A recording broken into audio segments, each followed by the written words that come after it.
Chapter 158. I told you I won't come back. I won't come back. In Lin's villa, Li Shi hangs up the phone angrily. The only thing that can make her angry is her master, who always urges her to go back. What's wrong? Who made you angry? Baojia asks Li Shi, with a smile. After 3 years, Baojia's appearance hasn't changed at all. However, her eyes look more mature. She is no longer the girl who takes Wang Miao Yi as her role model. In the past 3 years, the Lin family has been under a lot of pressure, and the Qin family is not doing well either. The Zhou family seems to be convinced that Lin Luoran is dead. Although they don't do anything to Mr. and Mrs. Lin, they start to retaliate against the Qin family. The military and the government are not the same system, but they can play tricks on each other. The Zhou family can't do anything to Commander Qin, so they start with his old subordinates. Anyone who has anything to do with the Qin family will inevitably suffer all kinds of difficulties from the Zhou family. You can't do anything because you are in the military. You must have family members and friends, right? How many companies can resist the pressure from the Zhou family if they want to survive in society? This has become a matter of life and death. Commander Qin can ignore himself, but he can't let his old subordinates worry about all kinds of hardships at home. Finally, the next year, he takes the initiative to retire due to illness. Baojia is no longer the only granddaughter of the commander of the military region, nor is she the daughter-in-law of the rich Lu family in the capital. She is now an ordinary jewelry designer. The only difference is that she is also cultivating, living in the Lin family. Baojia never thinks about living for free. Li Shi is not as innocent as usual. She asks seriously, Sister Baojia, have you noticed anything unusual at night? Baojia shakes her head and looks at Li Shi in confusion. Li Shi laughs and changes the topic to cultivation. Although Li Shi has the single Taoist root of the nature of gold, her experience in cultivation is enough for her to be the teacher of Baojia and Mr. Lin. After Baojia leaves, Li Shi touches the bundling rope on her wrist and thinks about something. These days, her master has been urging her more and more. At midnight, Li Shi always feels that there are some sneaky movements around the villa. Were they finally going to make a move against the Lin family? Li Shi felt desperate. She had been practicing hard in the past 3 years, but she was not as good as Sister Lin in the secret land. She had persisted for 3 years. There was no reason for her to give up at the last moment. Although death is scary, Li Shi will hate herself for being a coward.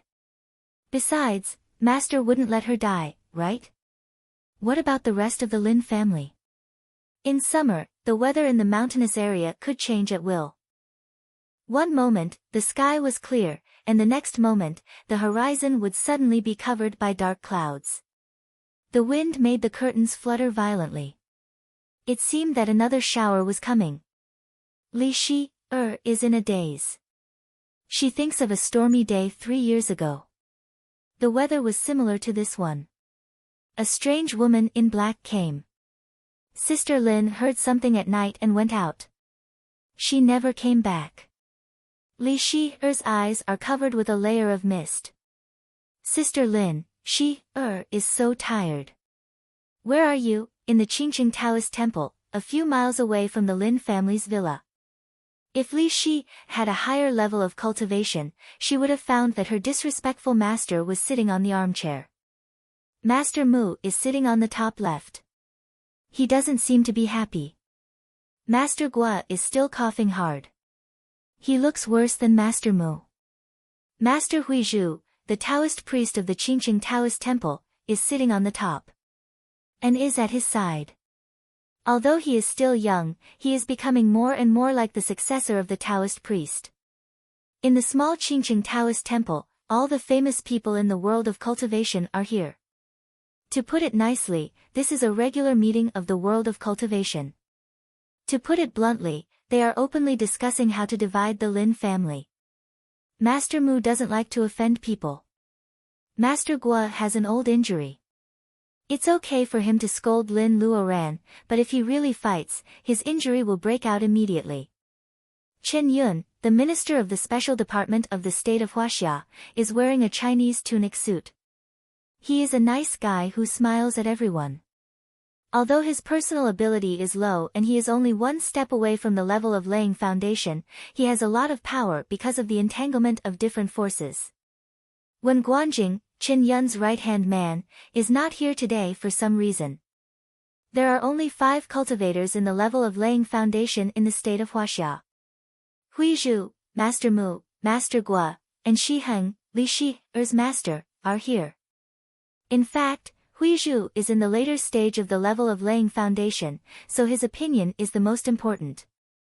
Although Wen Guanjing is not here, the Wen family of Zhu Mountain is not absent. Everyone has their own thoughts. After drinking a few cups of tea, Shi Heng breaks the silence first. We are scheming against a family in the secular world. Isn't it? It's one thing to be disrespectful, but it's another thing to save face. Thinking that Li Shi has been living in the Lin family for several years, Shi Heng feels embarrassed. The master of the Wen family smiles. Master Shi, I heard that your apprentice is very stubborn. What is so stubborn about? The master of the Wen family smiles without saying a word. Shi Heng is about to say something when Hui Zhu opens his eyes. Master Shi, you have to know that treasuring a jade ring will get you into trouble. We are not going to kill anyone.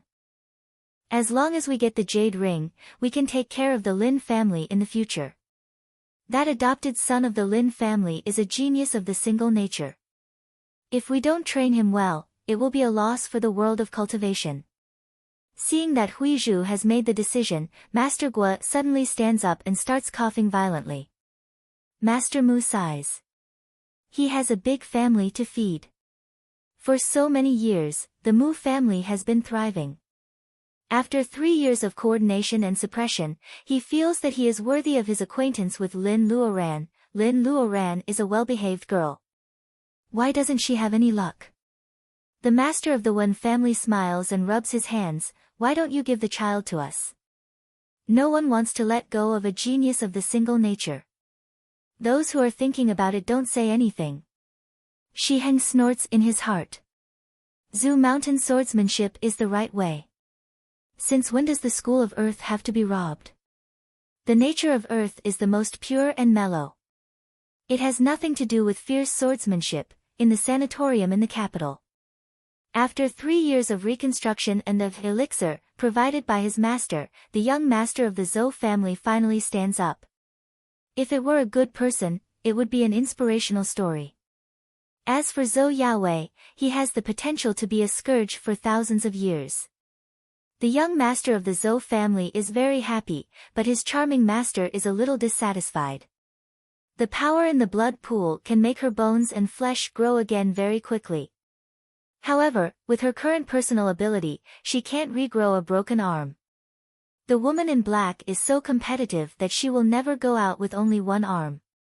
Therefore, in the past 6 months, the woman in black has been receiving transplant operations in the capital. She needs a hand bone of the same length as her. She also needs the most advanced transplant operation. Finally, she uses a secret spell to fit the arm to her body. Without her as his apprentice, it is really not easy to do all these things. After more than a dozen operations, she finally finds an arm with a good fit. Where does the arm that failed before come from? The woman in black moves the newbie who is barely qualified. With the power of the Zhou family, they can always find a qualified donor. Are they willing to do this? The woman in black sneers. It has nothing to do with her. You want to deal with the Qin family and the Lin family. How is it going? Life is so boring. Watching a play is the only way to kill time. The woman in black really wants to know whether those righteous people who look decent but are actually prostitutes will help the Lin family when they are in trouble, or hit them when they are down. Master, don't worry. I have already told them that they won't kill us until we go to our city. The black-clothed woman looked at her dark red nails and said with a smile, that's good. The ground of the Zhongshan Mausoleum is full of tourists. Under the Zhongshan Mausoleum is the bloody and dark underground palace of the Blood Pool. After thousands of times of gnawing, the ghosts have long lost their patience with Lin Luoran. The water in the Blood Pool is tumbling. The ghosts throw Lin Luoran out with her eyes closed. Lin Luoran can't be possessed by the devil. Why does she occupy their space? They might as well discard her. Lin Luoran floats in the Blood Pool. She opens her eyes, which have been closed for 3 years. Her eyes hurt because of the blood light. She did not have the time to sigh at the hard-won light. She first checked the condition of her body, and a faint smile hung on the corner of her mouth inadvertently. Finally, the last trace of Reiki in her body is refined into Wakan. Chapter 159. Boom! As a bolt of lightning flashes across the sky, the heavy rain that has been brewing for the whole afternoon finally falls in the evening. The entire city, the surrounding counties and mountains are shrouded in the heavy rain. Thunder and lightning come one after another. It seems that the entire plain of Chuan province is shaking. The thunder is so loud that some places have to cut off the internet. Most of the students who can't live without the internet have to lie in bed and talk nonsense. Some girls are hiding under the quilt, while the boys are laughing and saying, "Who is going through the heavens' doom here?" A black MPV runs on the highway from our city to Mount Qingcheng without avoiding the thunderstorm. Zhou Yaowei, who is still a little stiff in his subtle movements, orders with a smile, "Do it." A ferocious expression appears on his face, twisting his handsome face. The woman in black tilts her head and reminds him, there is a cultivator in the middle stage of training qi in the Lin family. Don't take her lightly. Zhou Yaowei doesn't take it seriously. That girl has cultivation but no brains. She is not a threat. As if to prove Zhou Yaowei's words, Li Shi, who lives on the second floor, hears a man's voice, "I know where Lin Luoran is. What do you want to trade for it?" Li Shi, has considered the possibility of luring the man away from the mountain. However, the so-called whereabouts of Lin Luoran is too tempting for her. One of the reasons why Li Shi, decides to go after the man is that the man has no cultivation at all. He is just an ordinary person. If a cultivator in the middle stage of training qi can't deal with an ordinary person, Li Shi's years of cultivation will be in vain.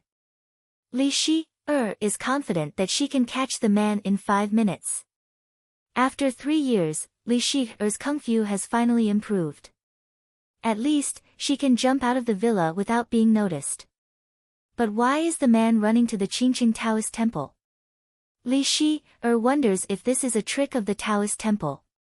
The next moment, she sees the man in black who has been following her slowly fall to the ground. Li Shi, pauses and claps her hands behind the tree. It is her master, Shiheng. Master, you. Is Shiheng kidding me? Shiheng makes a hand gesture, and the bundling rope around Li's wrist quickly binds her like a rice dumpling. Seeing that Li Shi, still wants to scream, Shiheng makes a gesture to cover her mouth. Li Shi, can't say a word. No one knows what kind of spell Shiheng has used. There is a pleading look in Li's big eyes. Shiheng can't tell whether it is rain or tears in the heavy rain, but according to his apprentice's character, she must be crying again. However, Huizhu can't stop Huizhu's decision. He coughs and says, "There are thieves in the Qingqing Taoist temple. Public morals are degenerating day by day." Shiheng holds Li Shi, by the end of the bundling rope. Shiheng goes to check the man in black who has collapsed. Li Shi, is lured away. The Zhou family feels that their plan works. They sneak into Lin's villa. Looking at the wall of vines full of flowers, the leader sighs that the Lin family has chosen a good place. It's so remote and there are no cameras. It's so convenient for them to take action. After a few steps, the leader jumps over the wall of vines. A man in black is already standing on the other side of the iron fence.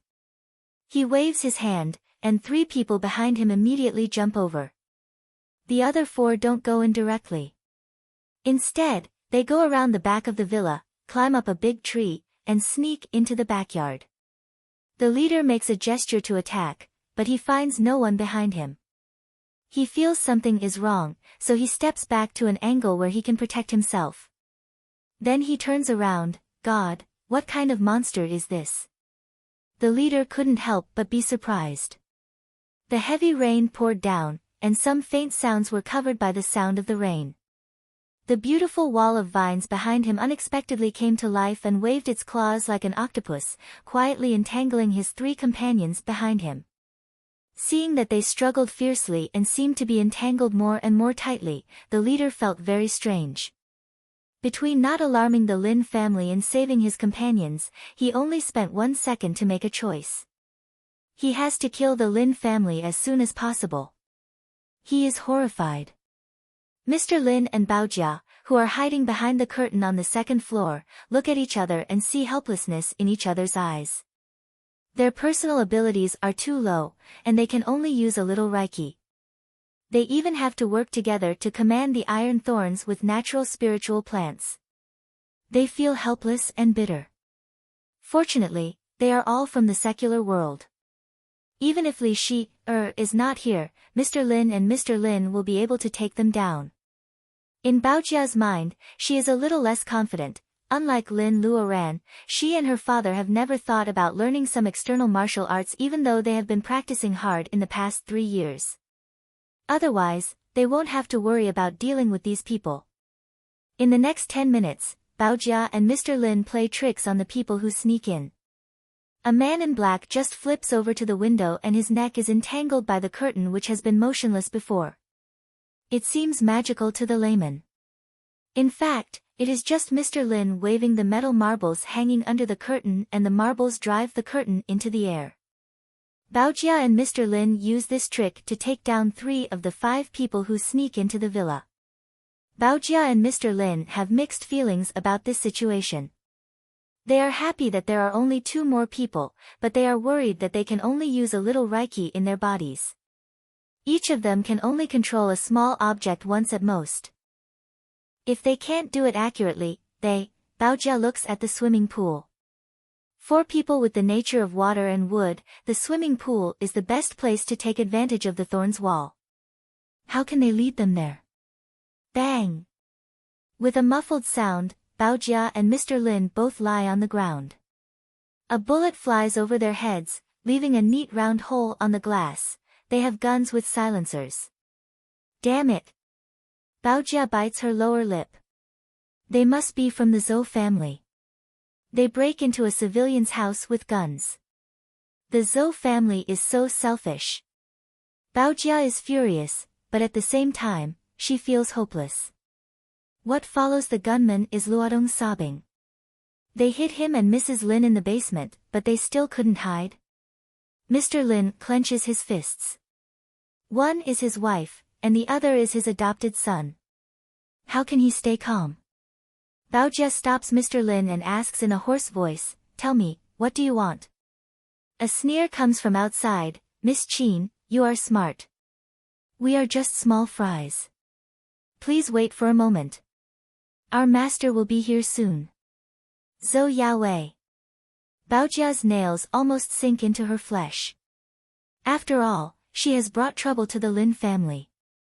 If someone in the Lin family is injured, how can she face her missing friend? The cat and mouse drama in the Lin's villa is about to reach its climax. In fact, there are a group of onlookers near the villa. How can a group of ordinary people take the lead? The head of the Wen family sighs. Master Guo sneers, "Isn't this a good opportunity for you to play the good guy? Isn't this what Huizhu always does? He looks like a sage. How can he be willing to stain his hands with a drop of blood? In a moment of crisis, these people will show up like gods.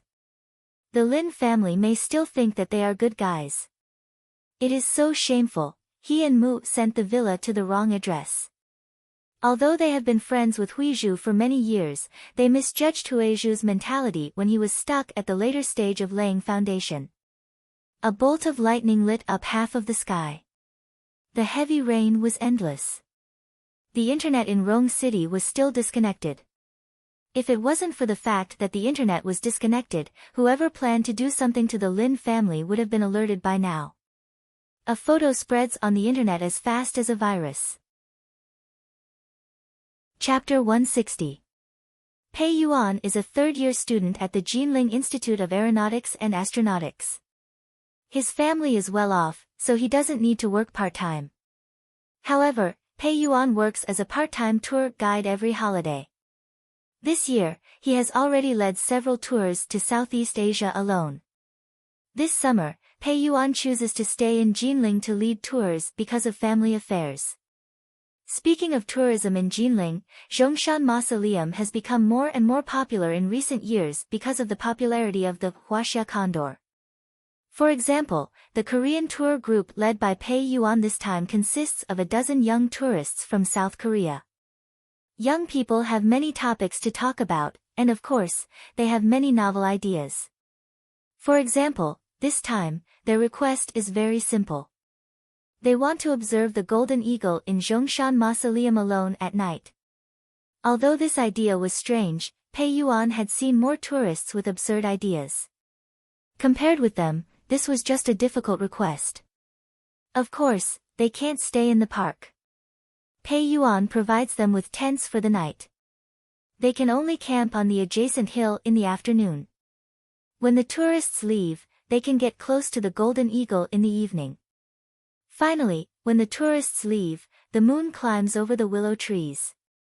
These Korean tourists are in high spirits.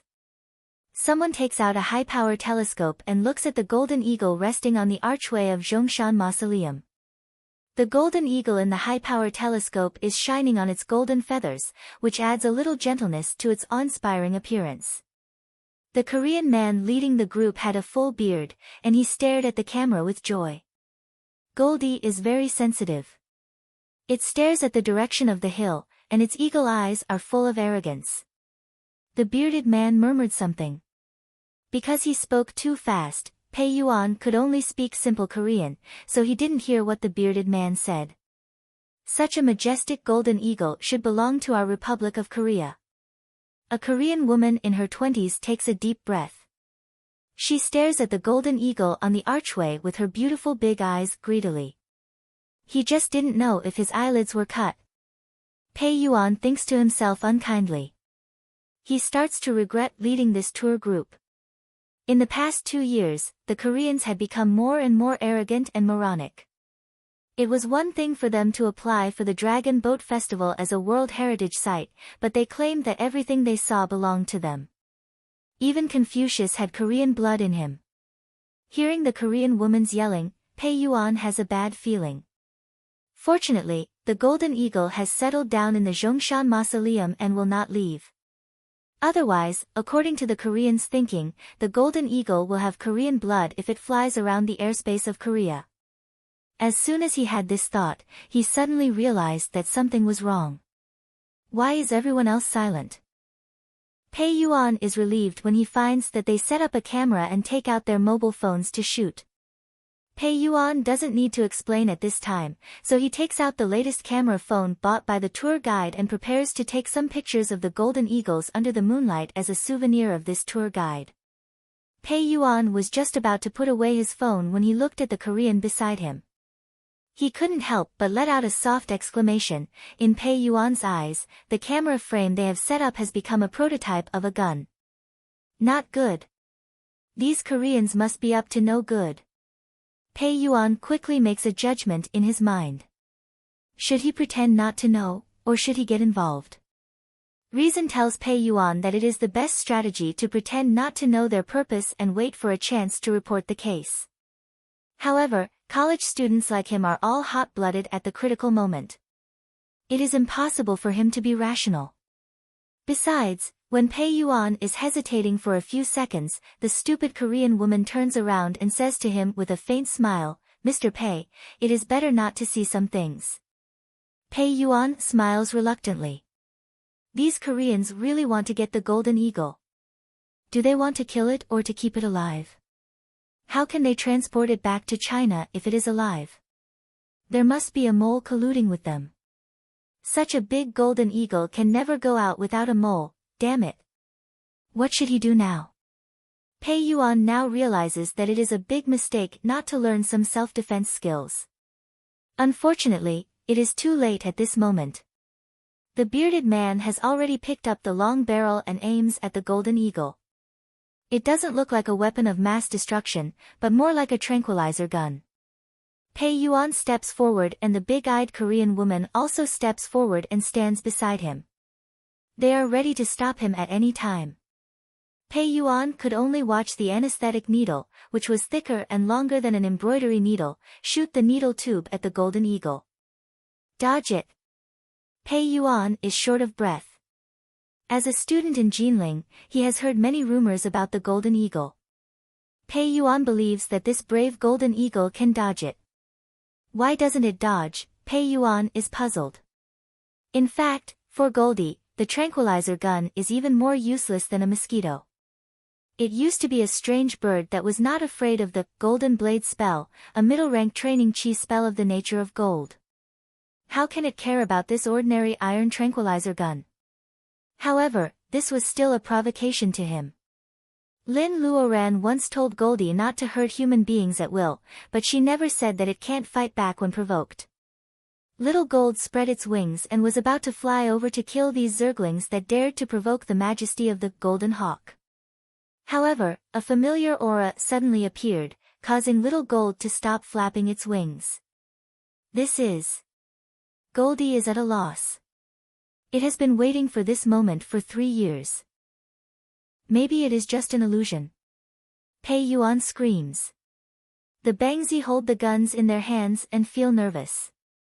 Why does a person suddenly appear?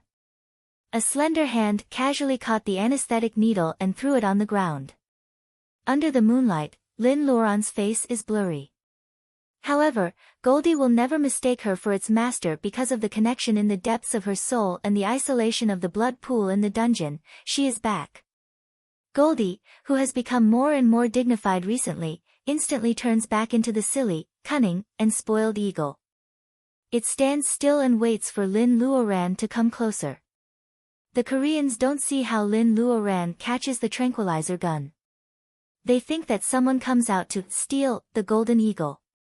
They are so angry that they take out their long-range guns and are about to shoot the person. However, they find that the blurry figure in the moonlight jumps into the air. This is impossible. The bearded man grabs the binoculars. Obviously, this person is going to steal their golden eagle with the help of a grappling hook. What the bearded man sees through the binoculars makes him stunned. It is really jumping into the air. Judging from the fluttering clothes, it is a woman. Lin Luoran doesn't have time to pay attention to those little fleas. After 3 years, she can see Goldie in the blood pool. No one is more emotional than her. 3 years and countless times of life and death have made Lin Luoran realize the impermanence of life. She works harder and cherishes her life more. Goldie. Lin Luoran jumps to the top of the archway. Goldie lowers its head and Lin Luoran puts her face on its neck. She almost cries. Goldie also turns its neck to rub Lin Luoran's cheek. The reunion of the master and the servant is very warm. However, a few bullets from the opposite side break the warm atmosphere. The bullets hit Goldie's wings and are blocked. Gold feathers are much harder than steel plates. It is a piece of cake for Goldie to block these bullets. Lin Luoran's eyes are full of killing intent. After being eaten in the blood pool for 3 years, she is lucky that she didn't become a devil. However, she is still a little angry and cruel. Lin Luoran gets on Goldie's back. Goldie flaps its wings and comes to the top of the hill in the blink of an eye. It is so fast that the people on the opposite side don't even have time to react. Looking down from a few meters above the crowd, Lin Luoran hears a bearded man talking. Most people have watched Korean dramas. Lin Luoran can tell that the Koreans are bashful and want to pretend to be magnanimous in Korean. First, they attack Goldie, then they shoot randomly.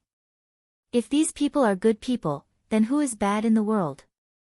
Lin Luoran doesn't want to know why they are here. She flicks her right hand and a destructive whack-in goes into the body of the bearded man who is holding the gun. The bearded man falls to the ground. The others react and want to fight back.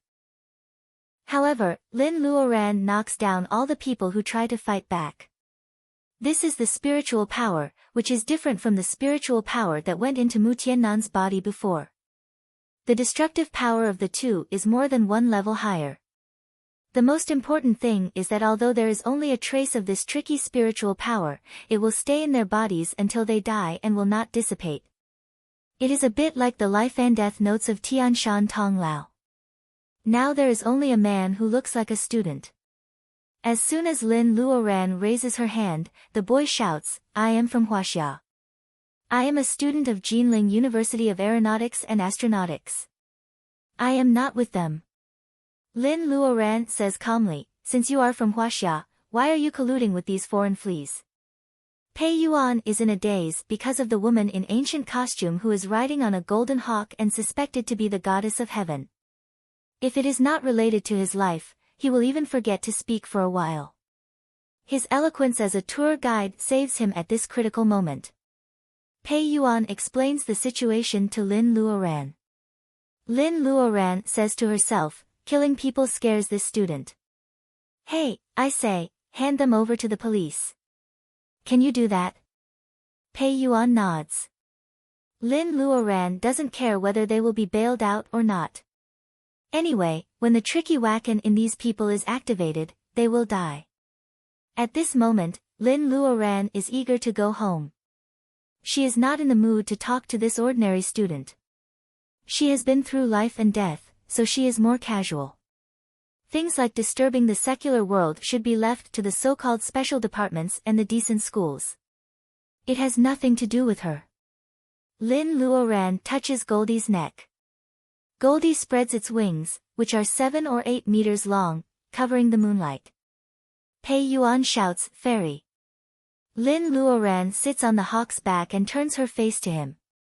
For some reason, Pei Yuan presses the button to open the door. It is just a trifle for Lin Luoran. Goldie disappears in the sky as fast as lightning. Pei Yuan takes the mobile phone and looks at it carefully. The handsome and heroic appearance of the golden hawk is clearly visible. Although the side of the beauty in the ancient costume is blurred, it cannot cover up her temperament. She really looks like a goddess in heaven when the silk ribbons are flying in the air. Pei Yuan is at a loss. A moan of a Korean under his feet makes him come back to himself. He calls the police first. While waiting for the police, Pei Yuan struggles in his heart and posts the photo on Weibo. The mysterious hawk of Huaxia is waiting for her. Pei Yuan is like a butterfly flapping its wings. At this moment, he has never thought that the barrier between ordinary people and cultivators in Huaxia will change so much just because he flaps his wings. Photoshopped? Soon, there is a reply on Weibo. Pei Yuan says decisively that everyone is welcome to verify it. After being identified by a group of professional photographers, the photos of Lin Luoran turning around on the back of the hawk quickly become a hot topic on all the forums and websites. Although many people still doubt the authenticity of the photos, more people regard Lin Luoran as the otherworldly Xiao Longnu created by Jin Yong. In this era, how can there be a person in ancient costume riding a giant hawk? The world that we live in from 9 to 5, is it going to return to the mythical world in one night? Many people are panicking, but they are also looking forward to it. The mythical world of Huaxia, with its boundless wilderness and strange beasts, and the chance of immortality, why don't people look forward to it? Lin Luoran doesn't know what is happening. Under the boundless moonlight, she can feel Goldie's progress in the past 3 years. Goldie's current speed is comparable to that of a plane. Goldie is flying in a straight line, so it should be faster than taking a plane. Lin Luoran calculates the time. She will see her family and friends after 3 years in an hour. Lin Luoran touches Goldie's back, and there is a smile and expectation on her face. At the same time, the sky of our city is lit up by lightning, and the first thunder strikes. Such a thunderstorm is rare in years, and the internet is even cut off for a while. Lin Luoran is full of expectation, but she doesn't know what kind of danger her family is in now. Chapter 161. The black MPV runs on the highway in a thunderstorm. Soon, it arrives at the gate of the villa. The woman in black, who has been smiling silently, suddenly changes her expression. Master. Zhou Yaowei sees her expression and thinks that the new arm is rejecting her. The woman in black soon calms down. I won't show up. You go and deal with it yourself. If something goes wrong, act according to the situation. Why are all the so-called righteous people around the Lin's house? The woman in black felt a little uneasy. Even though her devil magic gave her an advantage in fights of magical powers, she wasn't arrogant enough to think that she could use the blood escape technique to escape safely from the encirclement of 4 Foundation establishment cultivators. Besides, there were some people here that the woman in black really didn't want to see. Zhou Yaowei nodded and didn't think too much about it. His master was quite nice to him. As for what would happen, Zhou Yaowei's anger didn't allow him to think about it. The woman in black's power was not because Zhou Yaowei was a frog in a well. Zhou Yaowei gets out of the car and walks into the villa through the front gate. He has a good reason. He is here to visit a friend. Who is this friend? Miss Ellie of Fortune House, the tenant of number 7 villa. Through the woman in black, the Zhou family condescends to get acquainted with the AI family. Taking advantage of the relationship between the Zhou family and the AI family, Ellie successfully takes over the business of Fortune House and becomes the new chairman. Ellie has met Zhou Yaowei twice, the only son of the Zhou family. She has no idea that Zhou Yaowei is going to attack the Lins. Ellie is still waiting for Zhou Yaowei's visit happily. Meanwhile, Zhou Yaowei is walking slowly along the mountain road to the Lin's house. For Zhou Yaowei, who has just recovered, it is still a bit difficult for him to walk on the mountain. It takes a lot of effort for him to walk for a while. The more difficult it is, the more he hates Lin Luoran for turning him into a useless person. Although the black-robed woman had promised to help him recover his cultivation, how precious was the 4 years of a person's youth. Zhou Yaowei is full of hatred. He has never thought that Lin Luoran would not have done this to him if he was not so vicious. Zhou Yaowei walks across the lake and enters the villa of Lin's family. The cultivators around look at each other. The woman in black can sense the presence of cultivators in the level of laying foundation. They can also sense the presence of the evil cultivator. Exorcise demons? What a joke. With Huizhu here, they can't really kill her. They'd better wait patiently to be the savior of the Lin family. The rain was getting heavier, hitting the glass walls of the Lin's villa, making pitter-patter sounds. Zhou Yaowei didn't even take a look at his subordinate, who was lying on the ground in the yard and could barely breathe because of the iron thorns. Zhou Yaowei walked straight into the house. On the other side, Baojia and the others were pointed at by 2 guns, so they huddled together. The spiritual aura in Mount Qingcheng was much better than that in the city. She hoped to take advantage of this time to recover a little and launch a great counterattack. Zhou Yaowei came in when she was thinking about counterattacking the necromancer. Baojia's face turns pale. Zhou Yaowei will not give her a chance to fight back. Baojia, we meet again. Zhou Yaowei has a smile on his face. He calls Baojia his sister just like he did in the years before his real identity is exposed. However, it was Zhou Yaowei who hit him with a car 3 years ago. What did she do wrong? She had merely rejected him. It was also the Zhou family that forced Grandpa to retire. If Baojia said she hated Zhou Yaowei the most, no one would dare to say they hated Zhou Yaowei the most. Especially now, Zhou Yaowei is going to attack the Lin family again.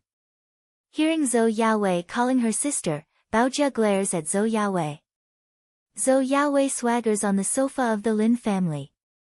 Looking at Baojia's angry face, he feels like a cat playing with a mouse. I heard that Baojia is also a cultivator. You are becoming more and more beautiful.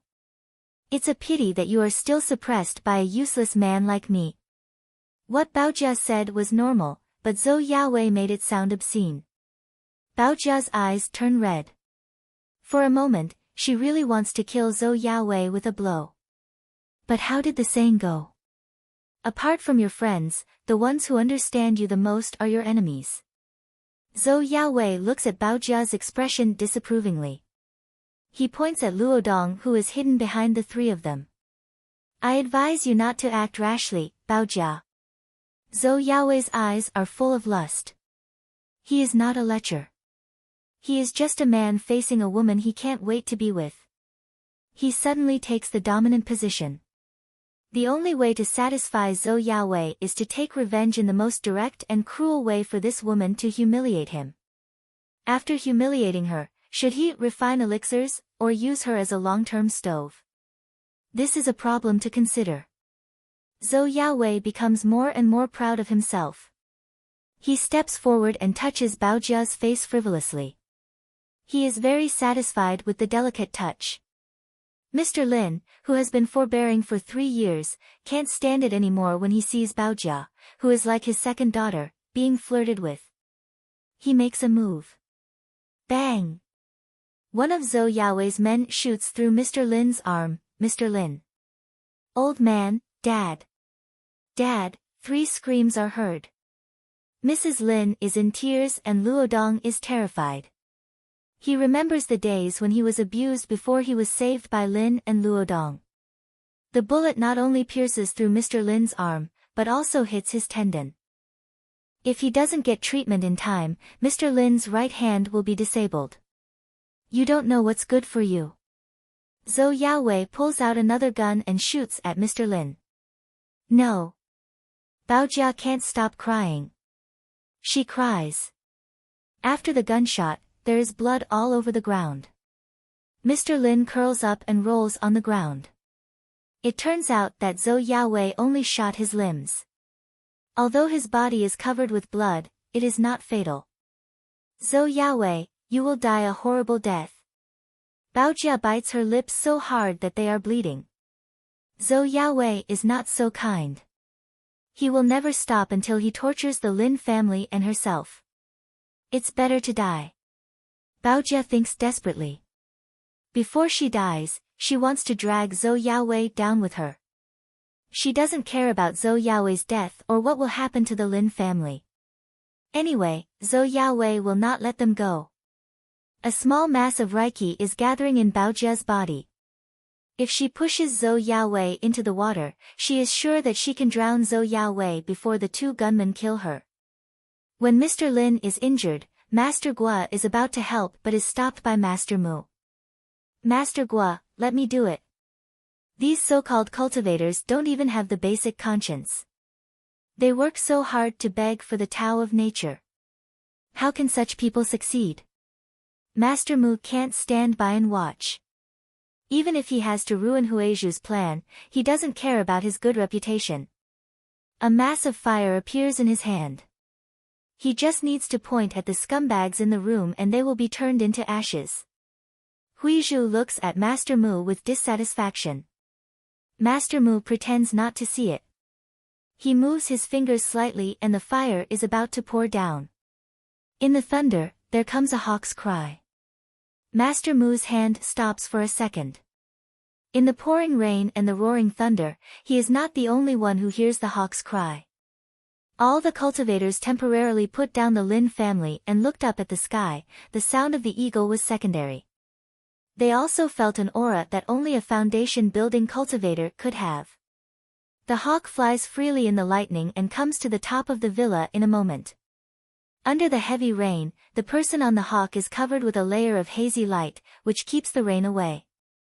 This eagle was clearly the golden eagle. Needless to say, that person. The lightning lightens up half of the sky. As the golden hawk approaches, the face of the person on the back is clearly visible. The face is brighter, the momentum is stronger, and the eyes are full of confidence. It is Lin Luoran who has successfully laid foundation. On Goldie's back, Lin Luoran nods to Master Mu and the others. Her spiritual mind is much stronger than that of cultivators at the same level. Lin Luoran senses the breath of her enemy, the woman in black, from a distance. She is alarmed and comes to the top of the villa immediately. The rain can't cover the smell of blood and the cultivators who are watching the show. Lin Luoran guesses that something must have happened to the Lin family. Of course, she sees the fireball spell that Master Mu is about to use. Lin Luoran is not an ungrateful person, so she won't blame Master Mu for being too late. Those who can help the Lin family must be people she approves. Especially today, 3 years later, people may think that she is dead. Lin Luoran jumps off Goldie's back and flies into the house like a light smoke. Huizhu has been silent, and so has the others. Didn't they say that the girl of the Lin family is dead? In just 3 years, she is not dead but has successfully laid foundation. Those who have evil thoughts are shocked. Lin Luoran's gorgeous return has shocked them. However, the greed in their hearts can't be extinguished even in the rainy night. Is it because of her master or because she has a powerful treasure?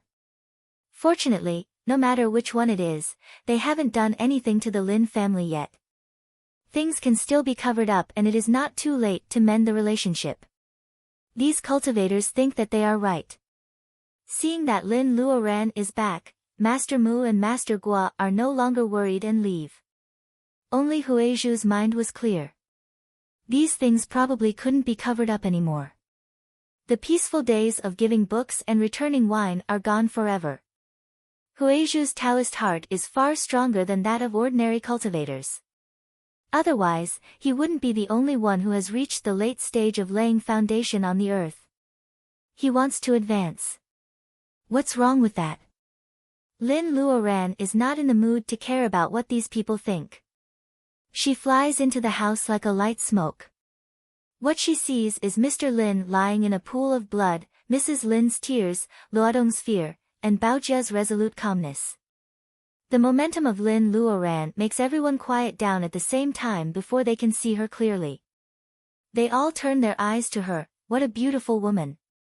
Zhou Yaowei's men are so fascinated by her that they forget to tell whether she is a friend or a foe. Is that Luoran? They haven't seen each other for 3 years and Luodong is terrified. It takes him a while to recognize his sister. Mrs. Lin and Baojia are already in tears. It's not that they are too weak. It's just that they have been under pressure for 3 years. 3 years of waiting, disappointment, longing, and the fear that their family may be dead.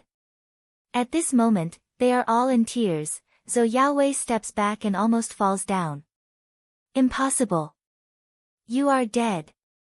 Seeing the situation at home, Lin Luoran understands everything. The joy of reuniting with her family has turned into anger in this special, welcome party. She gently holds Luodong in her arms. A burst of woodwacken flows into Luodong's body. The frightened boy soon falls asleep. What Lin Luoran is going to do next will be very bloody. Lin Luoran doesn't want a kid to be exposed to these things at such an early stage. Zhou Yaowei shoots Lin Luoran several times. The bullets don't even get close to Lin Luoran. Zhou Yaowei turns around and tries to run away. However, a gust of wind closes the door, taking away the guns in his men's hands. Zhou Yaowei's heart turns cold. However, Lin Luoran is smiling coldly. Zhou Yaowei, do you want me dead so that you can do whatever you want? Lin Luoran moves her right hand slightly. A stream of wacken shoots at Zhou Yaowei's arm faster than a bullet. Bang! A bloody hole appears on Zhou Yaowei's arm. The bones of his hand hang down. If I die, you can do whatever you want to my family. 2 wacken bullets fly out. Bang! Bang!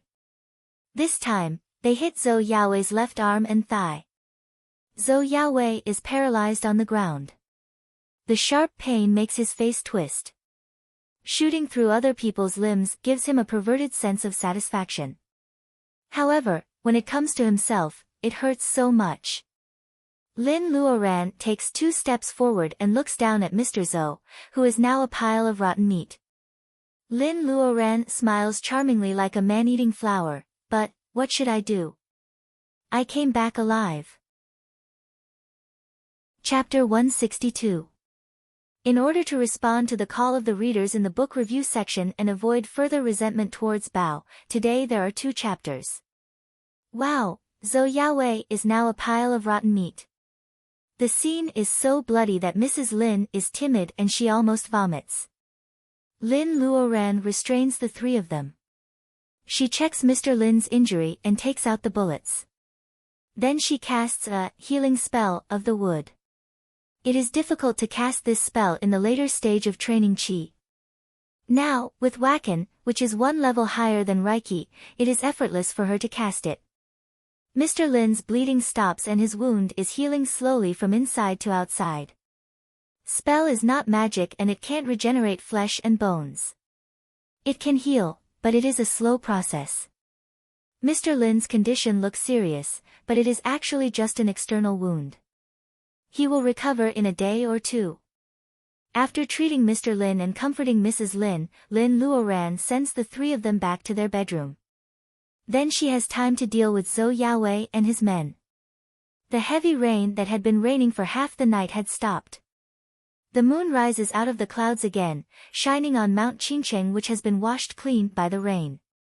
Seeing that Lin Luoran kicks out all the people, including those who were restrained by Baojia and the others, out of the yard, the onlookers stop pretending and come to say hello. Fellow Taoist Lin, congratulations on reaching the level of laying foundation. It is Chen Yun, the minister of the special department who has been working for a long time. Now that Lin Luoran is in the laying foundation phase, she is no longer someone they can call girl. However, Chen Yun is too embarrassed to do so. Although he takes the initiative to greet Lin Luoran, he calls her fellow Taoist instead of school sister. Lin Luoran just smiles and doesn't care about such trifles. Calling her doesn't matter. As her level of cultivation increases, she may not even want to talk to these people if they want to call her sister. Because Chen Yun has set the tone, the head of the Wen family also calls Lin Luoran fellow Taoist and invites her to visit the Wen family in Zhu Mountain a few days later. He also mentions that Wen Guanjing is on a mission in Egypt at the moment. The Wen family, who is the closest to Lin Luoran, is excluded as ignorant. Chen Yun's eyes lit up as he chimed in. He is Wen Guanjing's teacher and friend, and his relationship with Wen Guanjing is not much worse than that of the Wen family. Only a fool would not use a favor to ease the relationship.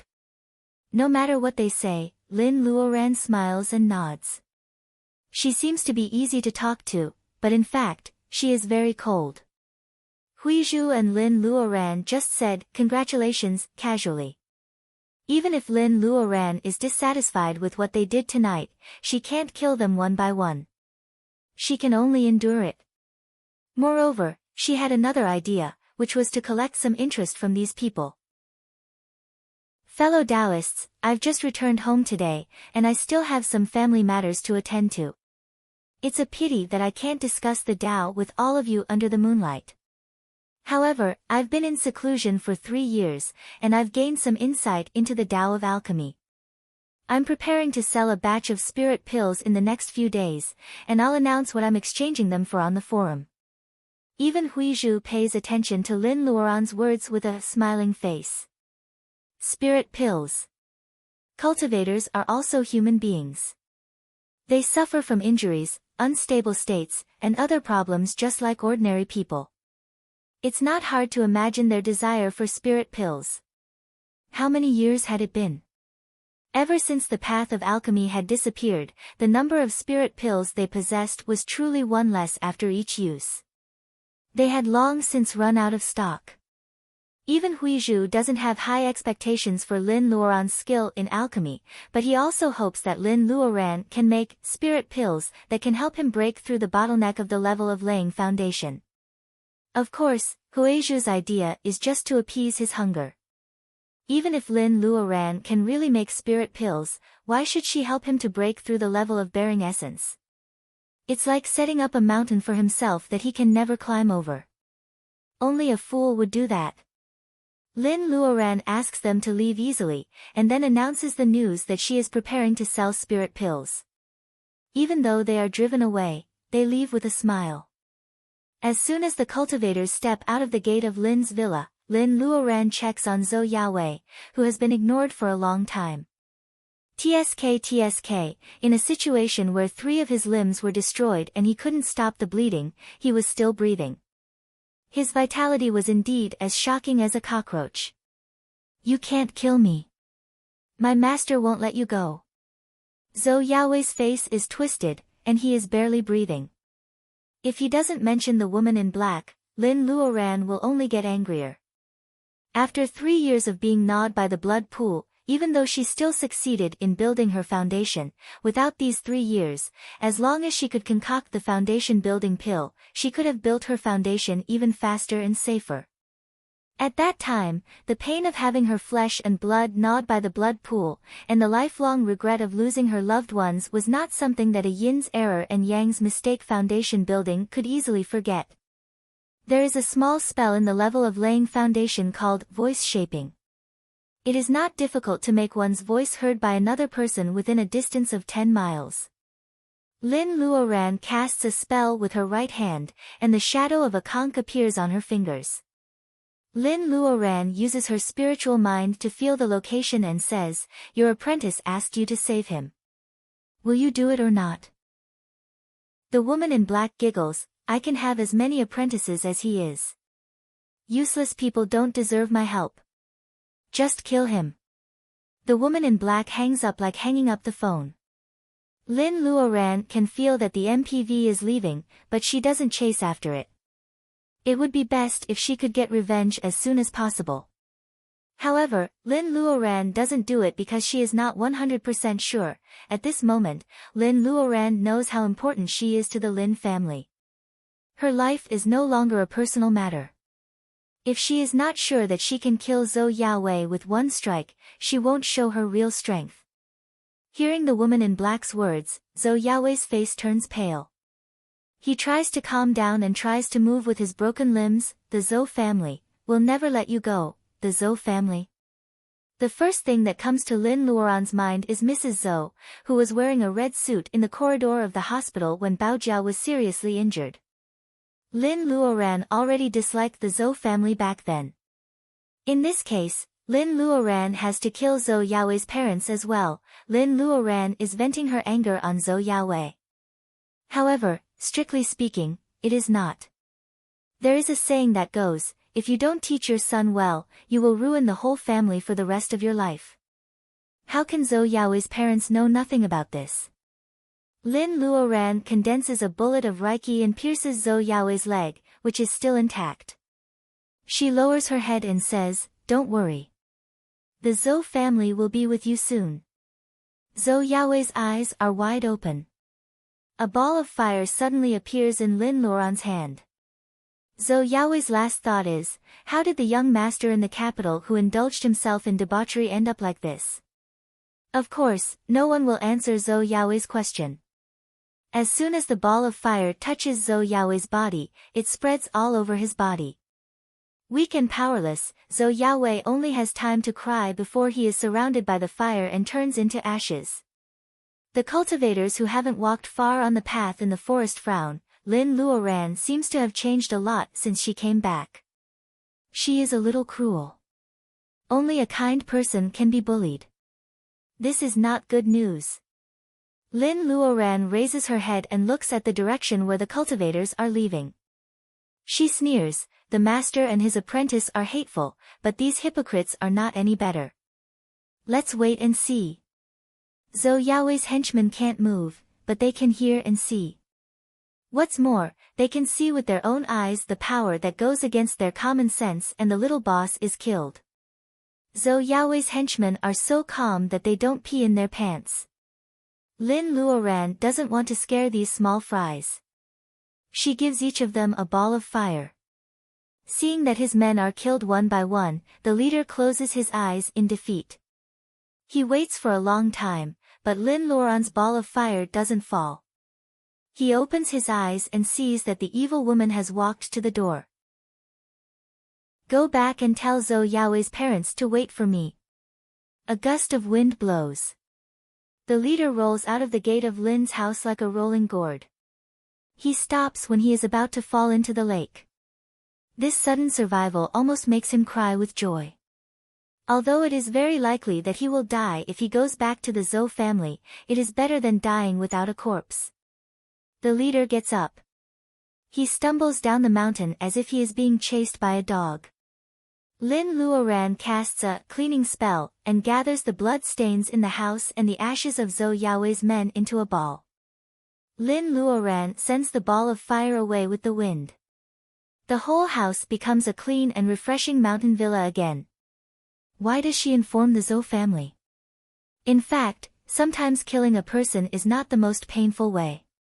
Compared with killing a person, Lin Luoran's dark side can be satisfied by letting them live in fear and fear before killing them. Has she become a bad person?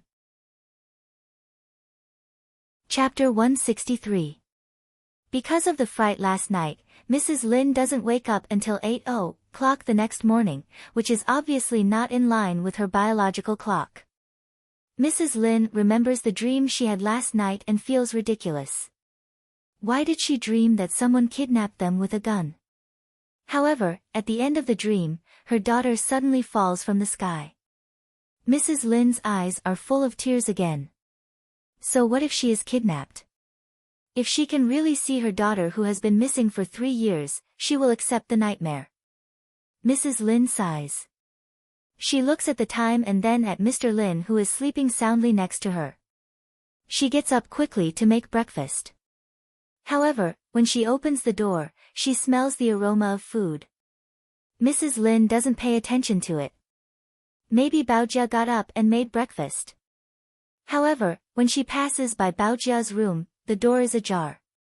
Baojia is sleeping soundly in the quilt. Obviously, Baojia hasn't gotten up yet. Then who made breakfast? Is it Li Shi, who ran out last night? Mrs. Lin immediately denies this possibility. Li Shi, is a quick learner, but she has no talent in cooking. The food tastes terrible. There is no way the aroma can be like this. Mrs. Lin holds the railing of the stairs and suddenly remembers the scene she thought was a dream. Could it be, Mrs. Lin feels that her steps are weak.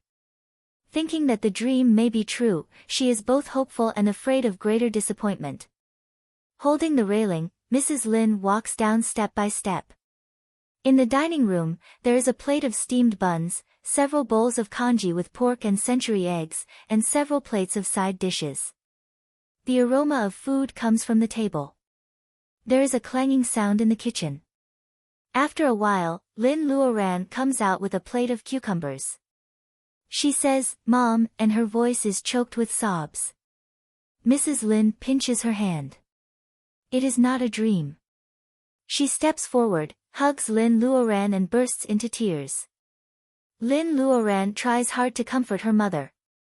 Mr. Lin and Baojia also wake up. Finally, Luodong wakes up. When everyone calms down and sits down at the table, it is already half an hour later. Seeing that the congee and side dishes are cold, Mrs. Lin feels embarrassed and wipes away her tears. "I'll heat them up in the kitchen." Lin Luoran stops her mother. As a cultivator in the level of laying foundation, it is a piece of cake for her. Lin Luoran reaches out her hand, which is covered with a layer of faint red light. Her hand pauses on the porridge and steamed buns. Food that is hot but not too hot is just right. There is no rule in the Lin family that no one should talk while eating. During the meal, they talk about what happened in the past 3 years. Since Luodong is here, they don't mention what happened last night or ask what happened to Zhou Yaowei and the others. Commander Qin retired due to illness. Sister Wang gave birth to a daughter, and now she spends most of her time in Villa No. 17, which is not far from the Lin family. Chu Yi went back to his school, but Li Shi, disappeared last night. There are some good and bad news. Lin Luoran sensitively notices that her family has been very careful in the past 3 years when she was away. Don't let this happen again. Lin Luoran makes up her mind. However, she can't protect her family day by day. The best way is to improve the strength of Mr. Lin and Baojia as soon as possible. Lin Luoran's idea of selling boluses to those cultivators last night is not just a whim. She laid in the blood pool and successfully laid foundation at the end of the second year.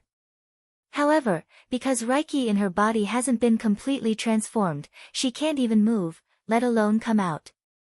What can she do by lying in bed for a year? Apart from studying the cultivation materials in her mind, Lin Luoran also has to think about the cultivation of Mr. Lin and Baojia. This is the real world of cultivation, not an online game or a novel. Taking boluses can help them level up quickly, but if they don't have a good foundation in the early stage, it will be more difficult for them to level up in the future. Therefore, Lin Luoran is willing to exchange some low-level boluses for things that Mr. Lin, Baojia, and even herself can use. After breakfast, Lin Luoran checks on her father's injury. The wound has already scabbed and his blood is gradually returning to normal. Lin Luoran is relieved. She doesn't know when Lin Luoran has become the backbone of the Lin family. With her in the family, everyone feels at ease. Mrs. Lin is satisfied with her daughter. The only thing she worries about is Li Shi, who went missing last night. Thinking of the cultivators last night, Lin Luoran guesses that Li Shi, must have been taken away by her master. Lin Luoran is not worried about her safety. After comforting her mother, Lin Luoran sighs. Time is the best instrument to test everything. Baojia, Wang Miao, Yi and her husband, and Li Shi, whom she has experienced life and death within the secret land, are still so devoted to the Lin family. Lin Luoran wants to be friends with them for the rest of her life. Lin Luoran will never let down those who are sincere to the Lin family. Lin Luoran looks at the blooming flowers in the garden. The fruit trees are full of red peaches and the walls are covered with iron thorns. Home is the warmest and most comfortable place. Lying under the vines, Lin Luoran looks at Luodong, who is standing beside her and doesn't want to leave. Luodong, who is 12 years old now, is growing taller. His round face is becoming sharper. He has changed from a boy with a bun face to a handsome young man. Lin Luoran misses the days when she could pinch his cheeks. Although Luodong's appearance has changed a lot, he is still the shy boy he used to be. Mrs. Lin tells Luodong that he is doing very well in school and is planning to skip grade 6. Finally, he has caught up with his peers. Are you used to school? Lin Luoran sighs at her irresponsibility as an adopter and asks Luodong how he feels. The boy hesitates for a while and realizes that Lin Luoran is asking him, Very good. It was really good. Nowadays, he didn't have to go hungry, he didn't have to be beaten, and he didn't have to suffer from the cold. He could even sit in a spacious classroom and study with his peers. More importantly, compared to before, he had family. With all these, it doesn't matter if he is unhappy at school. Seeing the hesitation in Luodong's eyes, Lin Luoran sighs. Luodong must have been through a lot. Though he is shy, he is more sensible than other kids of his age. If Luodong were not so young, Lin Luoran might have been fooled by his words. It seems that Lin Luoran needs to go to his school secretly. There is also the trip she owes Luodong 3 years ago.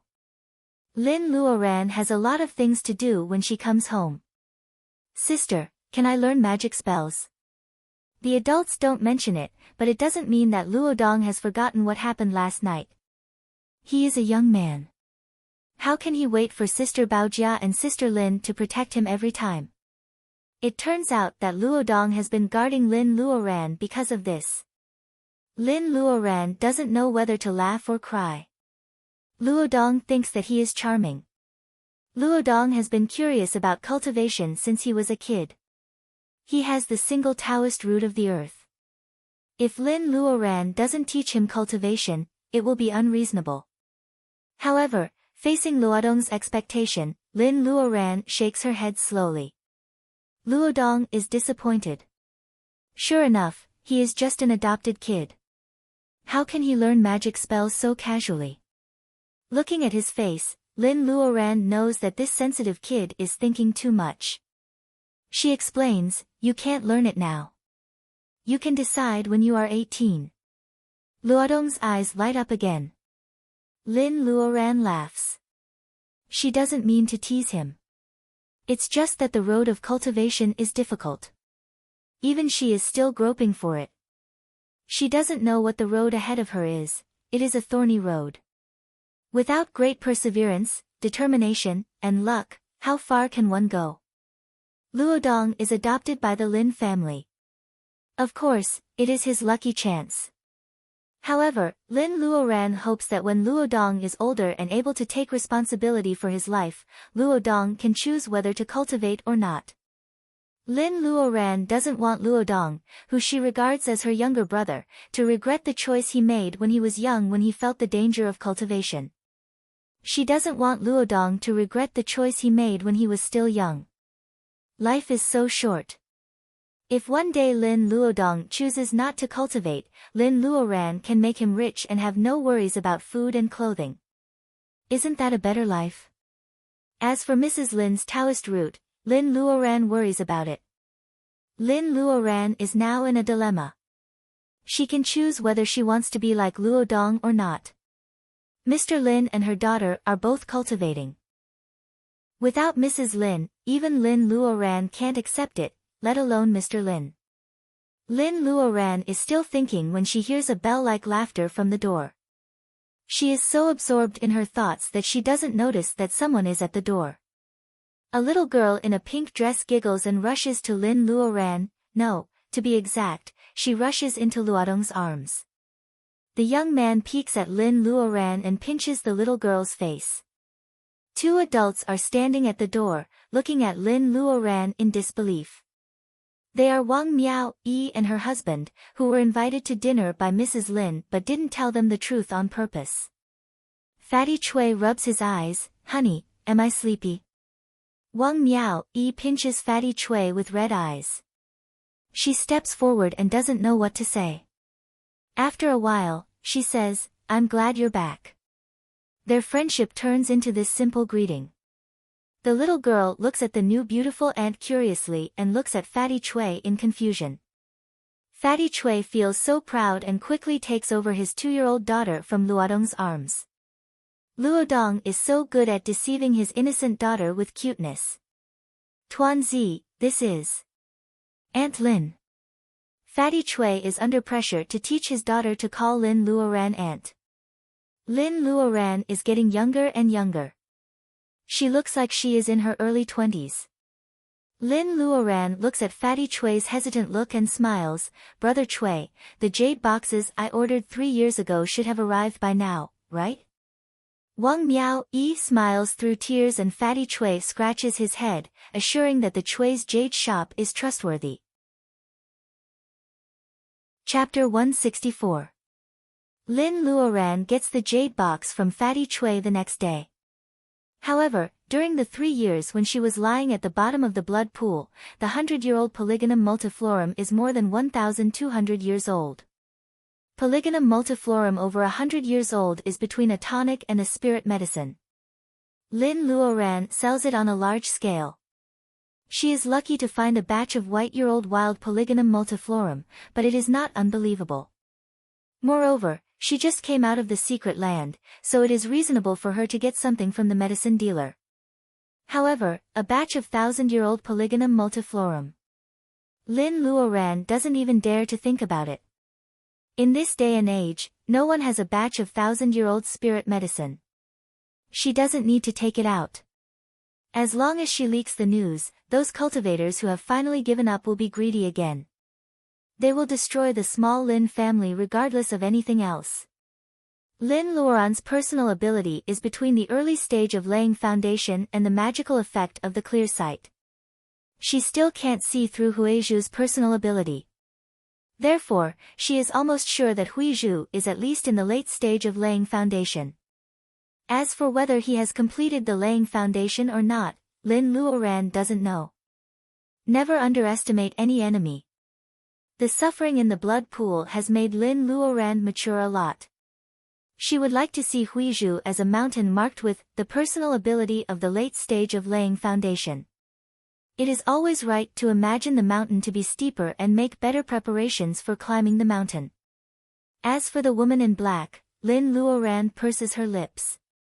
Although the woman in black is powerful, her personal ability is not beyond the middle stage of laying foundation. That night, it seems that Huizhu only wanted to capture her. He didn't want to kill her, so he was restrained by the woman in black and ended in a tie. The relationship between Huizhu and the woman in black is something unclear and inexplicable. Lin Luoran is smiling. In fact, she is calmly thinking about the relationship between the people she knows, their strength, and their relationship with her friend or foe. If they don't fight in the blood pool, the woman in black will lose the strange geographical advantage. Lin Luoran is confident that she can take her down, but she needs to make a good plan. Rice should be eaten one bite at a time. Lin Luoran ponders for a while and comes up with an idea. She doesn't know if it will work, but she has to try it, right? Lin Luoran takes a deep breath and pulls back her mind from these dark plans. What she had done, she had a clear conscience. Revenge and protecting her family were important, but she couldn't be trapped in such a state of mind all day long. This was detrimental to one's cultivation. Because of the change of the fleece flower, Lin Luoran has the idea of selling the spirit medicine. When the rich hid their gold, they would break it up into smaller pieces. A large piece of gold was bright and eye-catching, but if it was all exchanged for silver, it wouldn't be so eye-catching. The 1,000-year-old Polygonum multiflorum was very eye-catching, but if all of them were refined into elixirs, apart from the use of one's own family members, who would know what year the elixir's raw materials were refined from?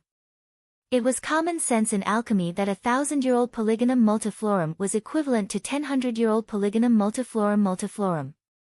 To put it bluntly, if a 100-year-old Polygonum multiflorum could be refined into 10 nourishing chi boluses, then a 1,000-year-old Polygonum multiflorum of the same size could be refined into 100 nourishing chi boluses.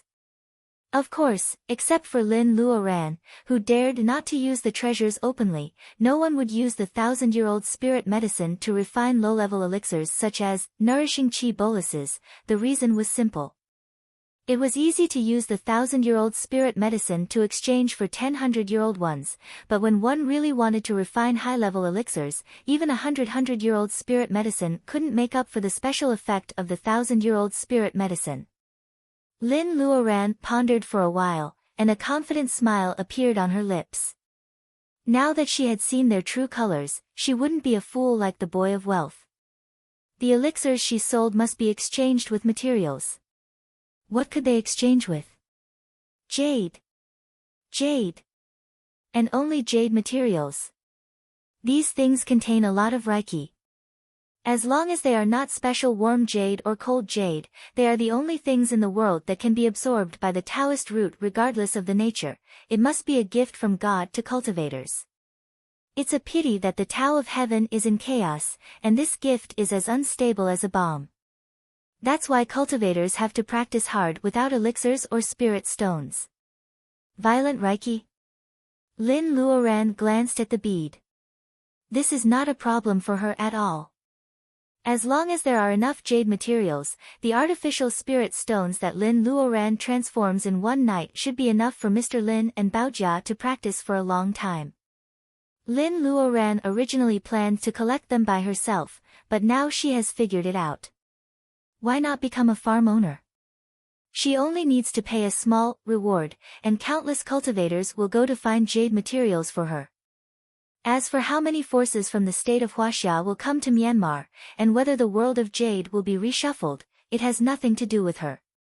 So what if she is considerate of others?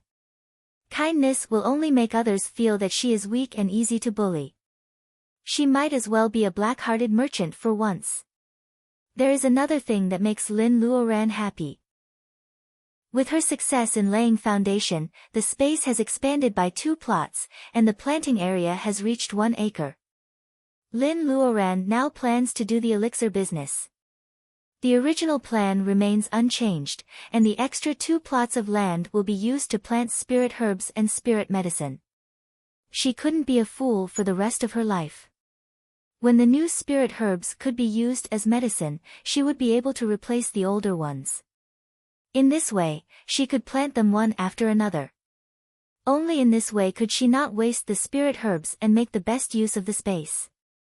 Speaking of spirit herbs, Lin Luoran suddenly remembers that she has posted 2 posts on the forum.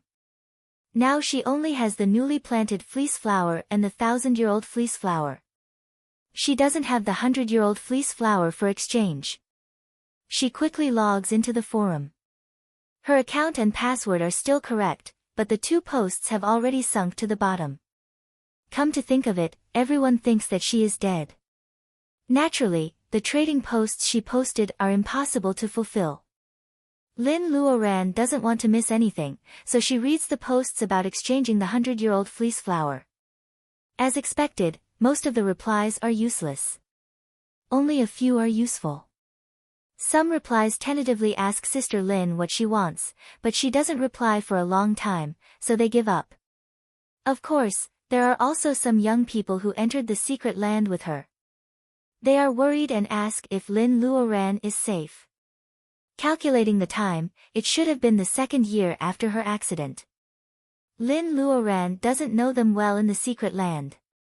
She is satisfied to have a greeting from them. Maybe the young cultivators nowadays are not as cunning and realistic as the old ones. Lin Luoran reads the post, butterfly bush flower for exchange, with a faint smile. An inconspicuous reply catches her attention. Sister Lin, I know a place where there are butterfly bush flower, but how old do you need? He answers carefully and timidly. Lin Luoran guesses that the butterfly bush flower he knows is not old. Lin Luoran doesn't care about the age. Although she doesn't know whether there are butterfly bush flowers in the place he mentioned, Lin Luoran sends a private message to the person with the ID, Tofu. Lin Luoran has laid the foundation, but she is not the only cultivator in her family anymore. She still needs to collect the herbs for the foundation-laying bolus. Lin Luoran doesn't feel urgent. Lin Luoran opens a new post. This time, the title is very sensational, pre-sale of low-rank bolus is hot. Pre-order as soon as possible. The main post explains the exchange of jade materials for bolus and notes that it is just an advertisement post. How to exchange the bolus depends on the quality of the jade. Jade can be bought with money, let alone looking for it herself. But bolus? Low-rank cultivators who read this post can't help but take a deep breath. Today's cultivation world is different from before.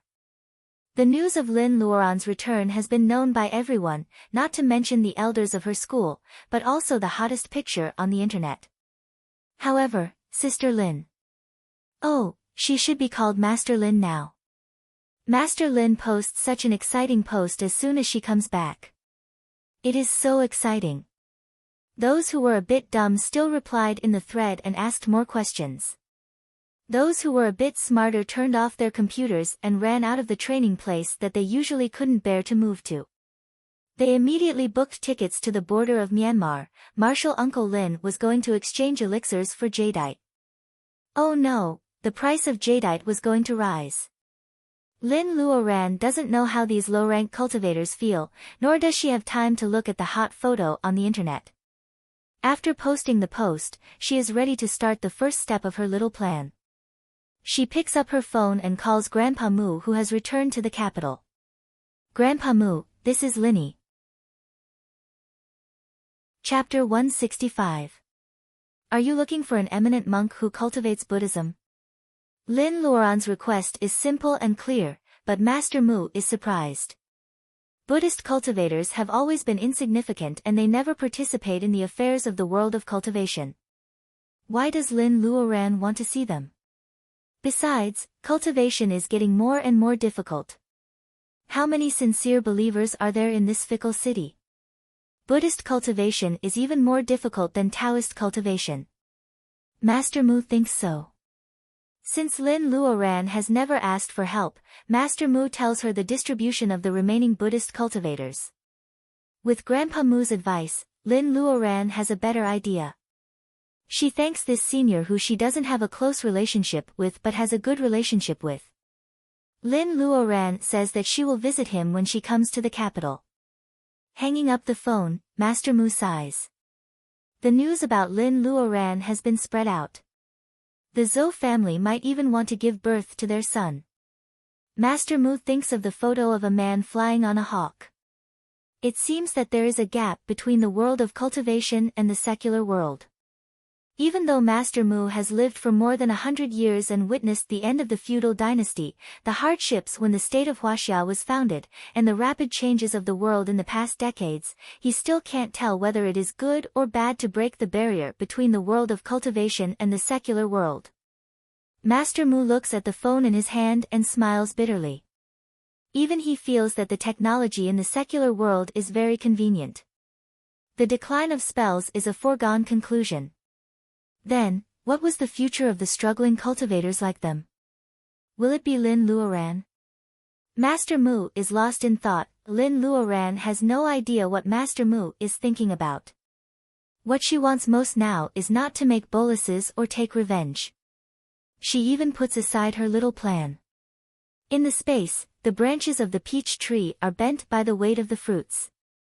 The monkey wine is good for cultivation, but it is a gift from the old monkey. Lin Luoran is going to make some spirit wine herself.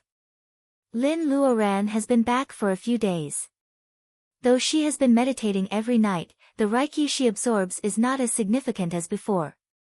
She hasn't started exchanging jade and everyone is in the villa.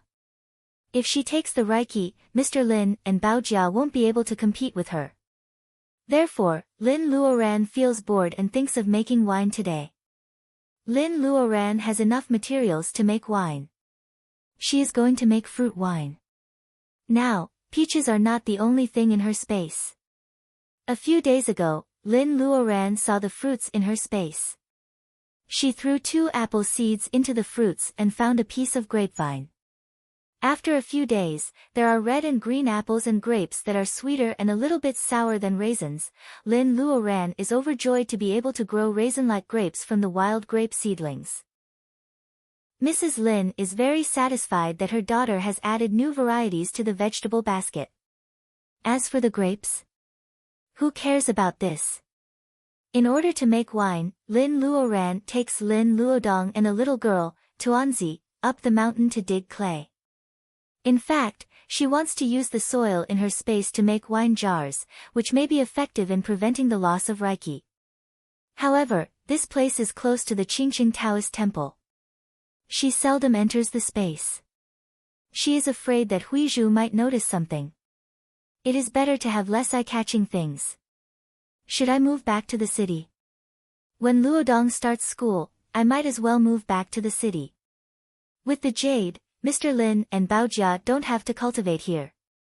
Goldie is very stubborn now, so Lin Luoran doesn't force it to fly with others.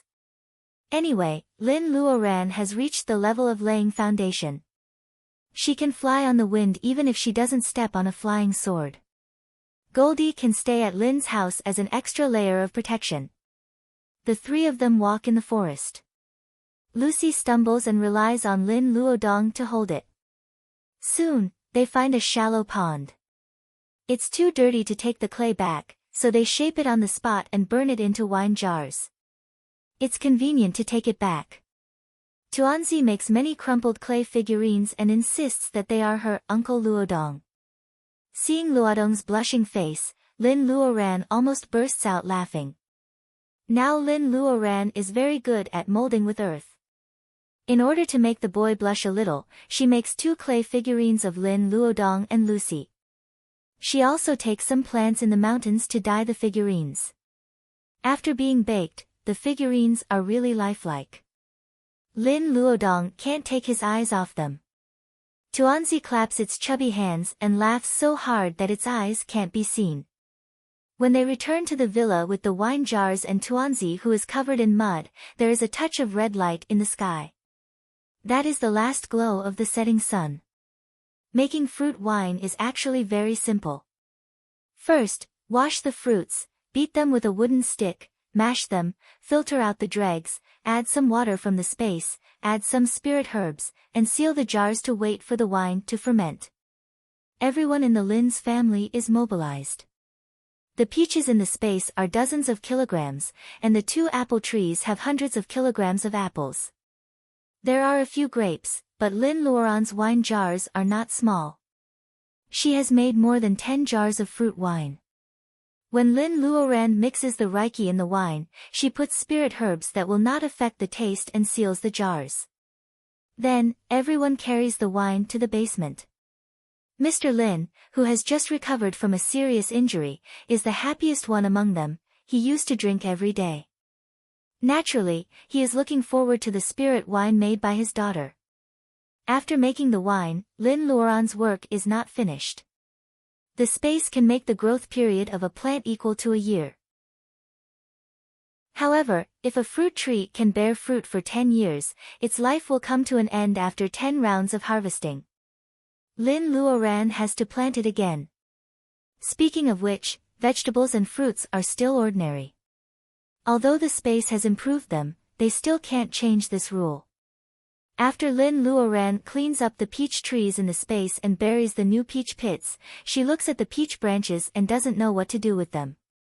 She doesn't know if they can be used or not. She just pushes them under the tree in the backyard of the villa. Lin's villa is quiet at night. Lin Luoran has prepared some herbs and goes to the basement alone. The second-grade alchemy furnace she got 3 years ago has been left alone in the basement. The outside is covered with dust, but the inside is as clean as new. Lin Luoran wipes away the dust and lays out the herbs she needs. She recalls the formula of bolus again. After making sure that she remembers it correctly, she slowly takes a deep breath. When she first started her cultivation, she tried to refine boluses, but she used the method of processing traditional Chinese medicine in the secular world. Now that she thinks about it, one of the reasons why it has such a great effect is that the prescription of skin beauty bolus in the shabby medicine book of the Lin family is really awesome, isn't it? It's a pity that the second part is missing. Lin Luoran must study the first part of the medicine book, which seems to be used to treat minor diseases. Lin Luoran comes back to herself and checks the spirit medicine again. There is 1,000-year-old Polygonum multiflorum, 10 jade grass, 10 poria, 10 cassia seed, and more than a dozen spirit herbs that are more than 100 years old. Lin Luoran checks the spirit medicine again. To make a grade 1, gathering chi bolus, she needs more than 10 kinds of main auxiliary herbs. If she doesn't have the powerful space of the sacred pearl to grow them herself, ordinary people can't afford to support her if she wants to learn alchemy. This is the reason why the so-called school of alchemy disappeared in the long river of history. Lin Luoran holds the head of Cheong Chi with her right hand and slowly injects pure fire wakan into the alchemy furnace. When the alchemy furnace is opened, Lin Luoran quickly puts the spirit herbs into the small box attached to the furnace. Chapter 166. Lin Luoran doesn't put the alchemy furnace near the earth fire. She has to rely on her wakan to refine the spirit herbs until the rooster crows. Lin's family knows that she is going to make boluses. Seeing that the basement door is closed, they don't want to disturb her. Lin Luoran feels the situation inside the alchemy furnace with her clear eyes while stabilizing the output of wakan. Without the bead which could absorb reiki at any time, Lin Luoran's cultivation level had just passed the early stage of Zhuji realm, and she hadn't even reached the middle stage yet. If she wanted to refine elixirs without earthly fire or spirit stones, she would have had a hard time refining spirit herbs. Polygonum multiflorum, Poria cocos, jade grass. They are all refined into brown liquid in their own compartments. Although wakan is overflowing, it is still too much waste liquid for bearing essence. Lin Luoran purses her lips and changes the gesture on her right hand. With a flash of light, the liquid flows down from the pores and is purified like distillation. The whole compartment is full of liquid. After 9 rounds of purification, only a shallow layer is left. Lin Luoran is so focused that she doesn't know how much time has passed. She can't be distracted at this moment, let alone care about the passage of time. After refining and purifying, the next step could be said to be the most important one, pill collecting. The success rate of bearing essence depends on one's talent. Even with the same number of spirit herbs of the same age, the same level, and the same spell for gathering boluses, there will be different results. People don't know the reason, so they attribute it to talent. In fact, the most important thing in the Tao of alchemy is the scale. How to improve the quality of boluses? Purify again and again. No one can stay in the boring alchemy furnace year after year. When all kinds of liquid flow to the center of the alchemy furnace, they blend with each other and Reiki are in harmony. That is the best moment for gathering boluses. For example, Lin Luoran is fascinated by the beauty of the amber medicine liquid. She always thinks that the medicine liquid should be more compatible, but she forgets the quality of the alchemy furnace and her personal ability. In the blink of an eye, the medicine liquid tends to separate. Lin Luoran hurries to cast a spell to take back the boluses. The lid of the alchemy furnace trembles. A stream of light comes out of Winged Tiger's mouth, which converges with the Reiki triggered by Lin Luoran's spell. The Grade 2 alchemy furnace is helping her to take back the boluses. Lin Luoran knows that she has missed the best time to take back the boluses. She tries her best to cast the spell of taking back the boluses. She feels nervous. It seems that there is an invisible hand spinning the pure medicine liquid in the furnace and slowly squeezing it into a small ball. Lin Luoran is delighted and finishes the last spell. This cauldron of pills seemed to be able to collect quite a lot. Just as she smiled, a slight sound came from the furnace. This is... Lin composes herself and opens the door of the basement, which has been closed for 2 days. Seeing Mrs. Lin greeting her with concern, Lin Luoran cheers up. How is it? Baojia is obsessed with cultivation now. She knows that the boluses made by Lin Luoran are mostly for her and Mr. Lin, so she is very concerned. Mrs. Lin knows her daughter better than anyone else. Seeing that Lin Luoran is tired and disappointed, she pulls Baojia. Lin Luoran sees her mother's action and feels warm for her. She cheers up and says frankly, this cauldron of boluses is ruined by me. Yes, Lin Luoran knows that she is not a genius, but who hasn't dreamed of being an all-rounder? Besides, Lin Luoran is exhausted after 2 days of continuous output of Reiki. However, she loses at the last step. She is not willing to give up. However, at this time, Mrs. Lin and the others are giving her encouragement. Even Luodong knows how to comfort her. Sister, I always failed when I first went to school. Now, I can get 200. Lin Luoran feels a bit embarrassed to say that he got 200 as an encouragement to show off. Lin Luoran rubs his hair and says with a smile, I'm fine. This cauldron is ruined. I just need to take a break and continue. Mrs. Lin nods, you've been in there for 2 days. You should eat something and take a rest first. Then she and Baojia drive Lin Luoran away. Luodong, who has a pointy face, murmurs, I'm not a kid anymore.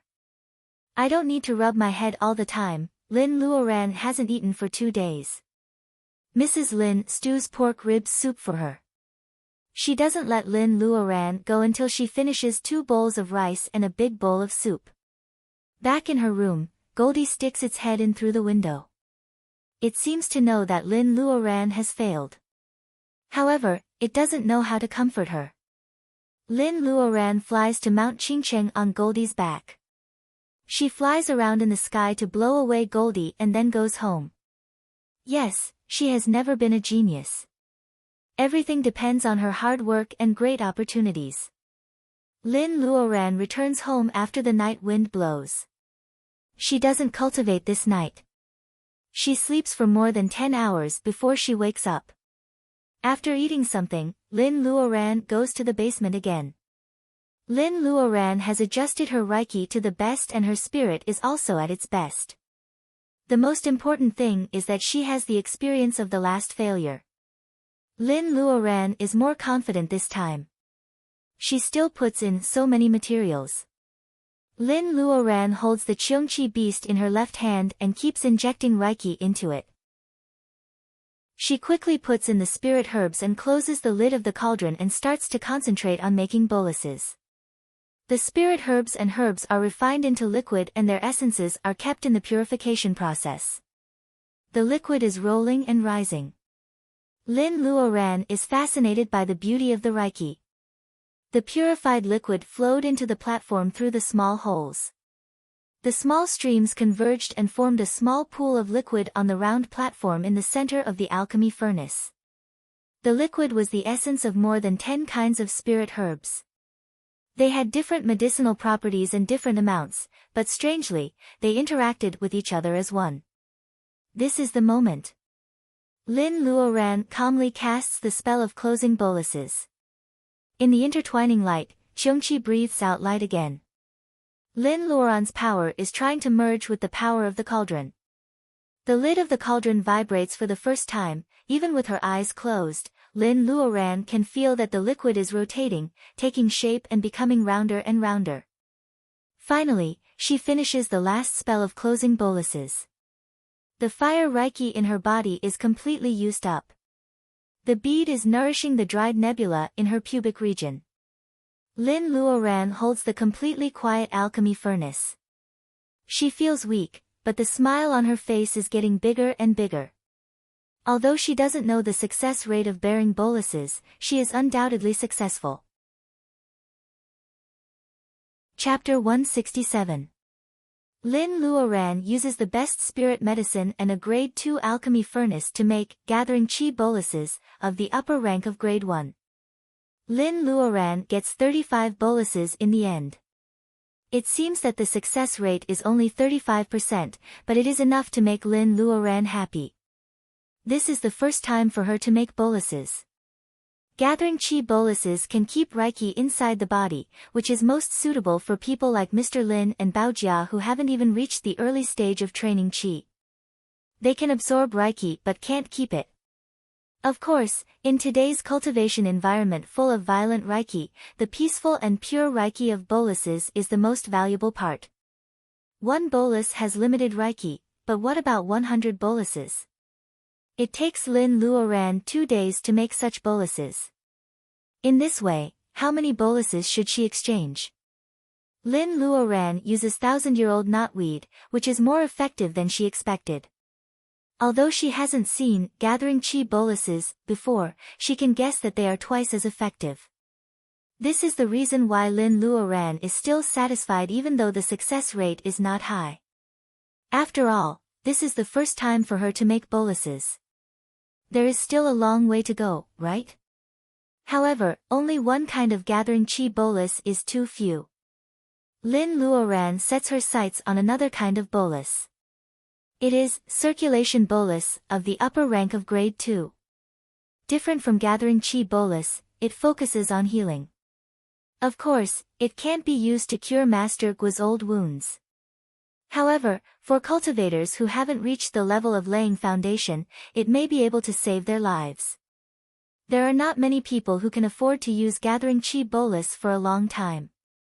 Circulation bolus should be popular. However, there is a medicine in circulation bolus. It is not a spirit herb or an ordinary Chinese herbal medicine. It is toad cake, and Lin Luoran needs to collect it herself. Bitter toad is recorded in the formula. Lin Luoran checks and finds out that it is toad cake. Bitter toad is another name for toad. It was summer, and the Qingqing mountain range should have no lack of frogs like toads, right? In the evening, Lin Luoran secretly carries a small basket and a glass bottle. She changes into long clothes and trousers. Mr. Lin is waiting for her at the gate of the villa, dressed in the same way. I knew you were going there secretly. Why? Don't you like your old father? Lin Luoran blushes. No matter how young her father is, Lin Luoran always remembers how he and her mother worked so hard to pay for her education. At that time, she was incompetent. Now, she naturally hopes that her parents can live a leisurely life. However, looking at Mr. Lin's blaming eyes, Lin Luoran can't help but reflect on whether she has gone too far. Mr. Lin used to collect herbs for a living, so he is familiar with toad cake. Why don't I go with my father? Even though it will be slower, Mr. Lin will have a sense of achievement of being useful. Isn't it better? Luoran and Lin Luoran, father and daughter, go into the Bakawan mountain. The moonlight is good tonight. Lin Luoran can see clearly on the mountain path. However, Mr. Lin takes a chopper and a flashlight with him. Watching Mr. Lin cutting the weeds and branches to clear the way, Lin Luoran seems to forget that she is now a powerful cultivator and a child who needs his protection. Lin Luoran used to go up the mountain with her father like this during the summer vacation. Therefore, Lin Luoran doesn't use spells or show off her skills. She just follows Mr. Lin and becomes the little girl who needs her father's protection again. Girl, look. Mr. Lin suddenly stops and points to a pine tree. Under the light of the flashlight, Lin Luoran sees some umbrella-shaped mushrooms on the ground covered with pine needles. The mushrooms are brown with a little bit of red, and they are half open. It's a pine umbrella.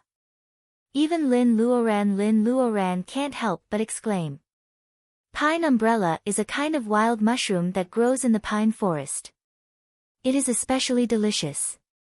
Li's village is against the mountain, so Lin Luoran knows many wild mushrooms.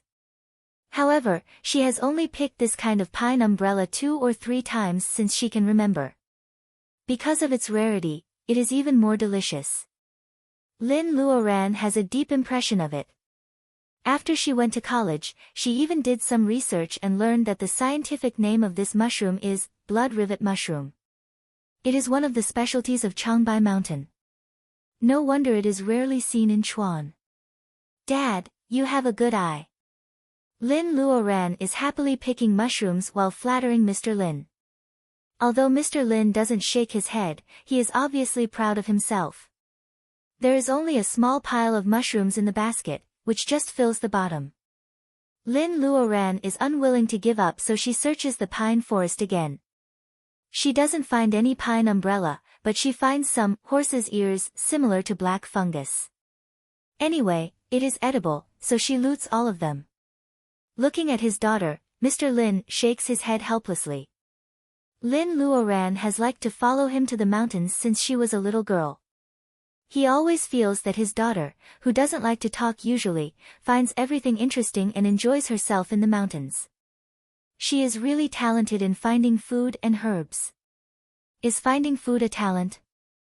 Mr. Lin hesitates for a while and adds this advantage to his daughter.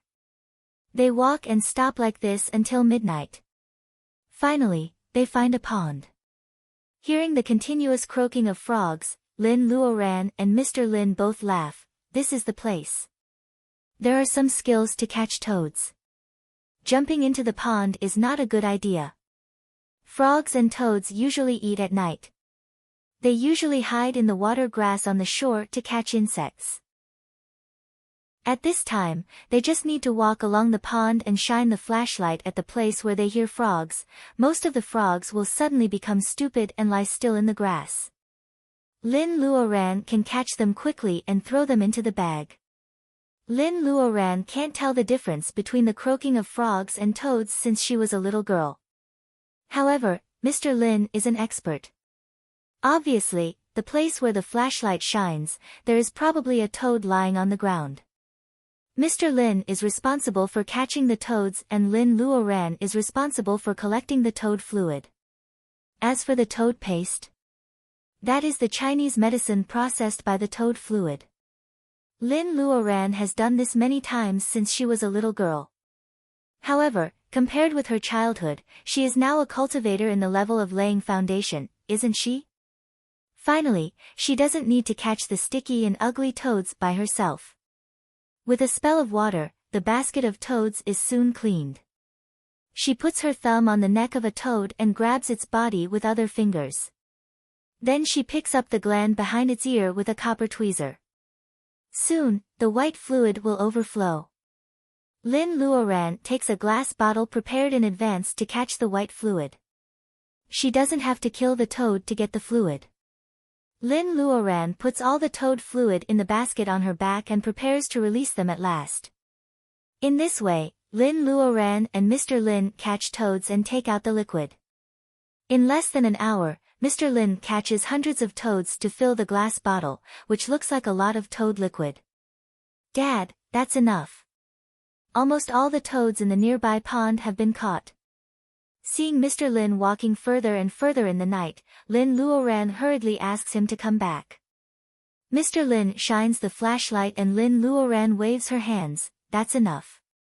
Let's go back. Mr. Lin comes back. Lin Luoran notices that his pants are almost wet and says, I should have caught them. Why did you go into the water? Mr. Lin waves his hand. That's nothing. Now your dad is very good at fighting. Catching 2 toads is nothing. Lin Luoran chuckles. She releases the toads that have taken the toad fluid. She stealthily dries Mr. Lin's pants before leaving. When they go back to Lin's villa, it's already dawn. Mrs. Lin has already gotten up. She opens the door and sees Lin Luoran and Lin Luoran standing at the door. Mrs. Lin rubs her eyes. Where have you been so early? Mr. Lin raises his right hand and waves it in front of Mrs. Lin's eyes. He catches 2 fat hares on his way back. Who doesn't love wild game? Mrs. Lin frowns. Well, you went into the mountain secretly, didn't you? Mr. Lin scratches his head. Lin Luoran sneaks into the house, leaving the nagging Mrs. Lin to Mr. Lin. After so many years, Mrs. Lin and Lin Luoran naturally have their own way of getting along with each other. As their daughter, why should she be the third wheel? The Lin family has delicious rabbit meat and wild mushrooms for lunch. Wang Miao, Yi and her husband also come for lunch. Lin Luoran is a cultivator, so she can quickly extract the toad paste from the toad fluid. By the next night, she had already prepared the herbs needed to refine the small reversion pill. Mrs. Lin feeds Lin Luoran well before she allows her to enter the basement, which is used as a temporary alchemy room. This process took another 2 days and 2 nights. Chapter 168. Lin Luoran keeps making elixirs at home. She takes a rest after she runs out of Reiki, gets up, and starts making elixirs again. She has been doing this for a whole month. Mrs. Lin is worried about her daughter's boring life. She tries her best to nourish Lin Luoran's body. Mrs. Lin's love soup is waiting for her every time she goes out of the basement. Pheasants in the mountains and wild fish in the lake are also the victims. Goldie sometimes brings back the pheasants as snacks, but Mrs. Lin snatches them away from Goldie's mouth. Mr. Lin catches the pheasants every day when he is free. His way of cultivation is to hold a fishing rod, sit by the lake, and slow down his breath to feel the Reiki in the world. Lin Luoran doesn't object to her father's idea of combining cultivation with his hobby. Who says that to absorb Reiki, one must meditate? Lin Luoran eats, sleeps, walks, and even makes elixirs according to the frequency of the breathing spell. She doesn't feel that the speed of absorbing Reiki is much slower than meditating. Cultivation still depended on whether or not one could calm their heart. Just like alchemy, one needed to be able to endure the loneliness. The sea was filled with all rivers, and the path to immortality was endless. The accumulation of every step was like the rivers in the sea. Wasn't it also composed of droplets of water? She can't control the sea, but she can control every step and every drop of water. For a whole month, Lin Luoran has devoted herself to making elixirs. Every time she goes out of the basement, she is so tired that she falls asleep immediately. She has no time to cultivate. However, when she gets the elixirs and checks her level of cultivation, she is delighted.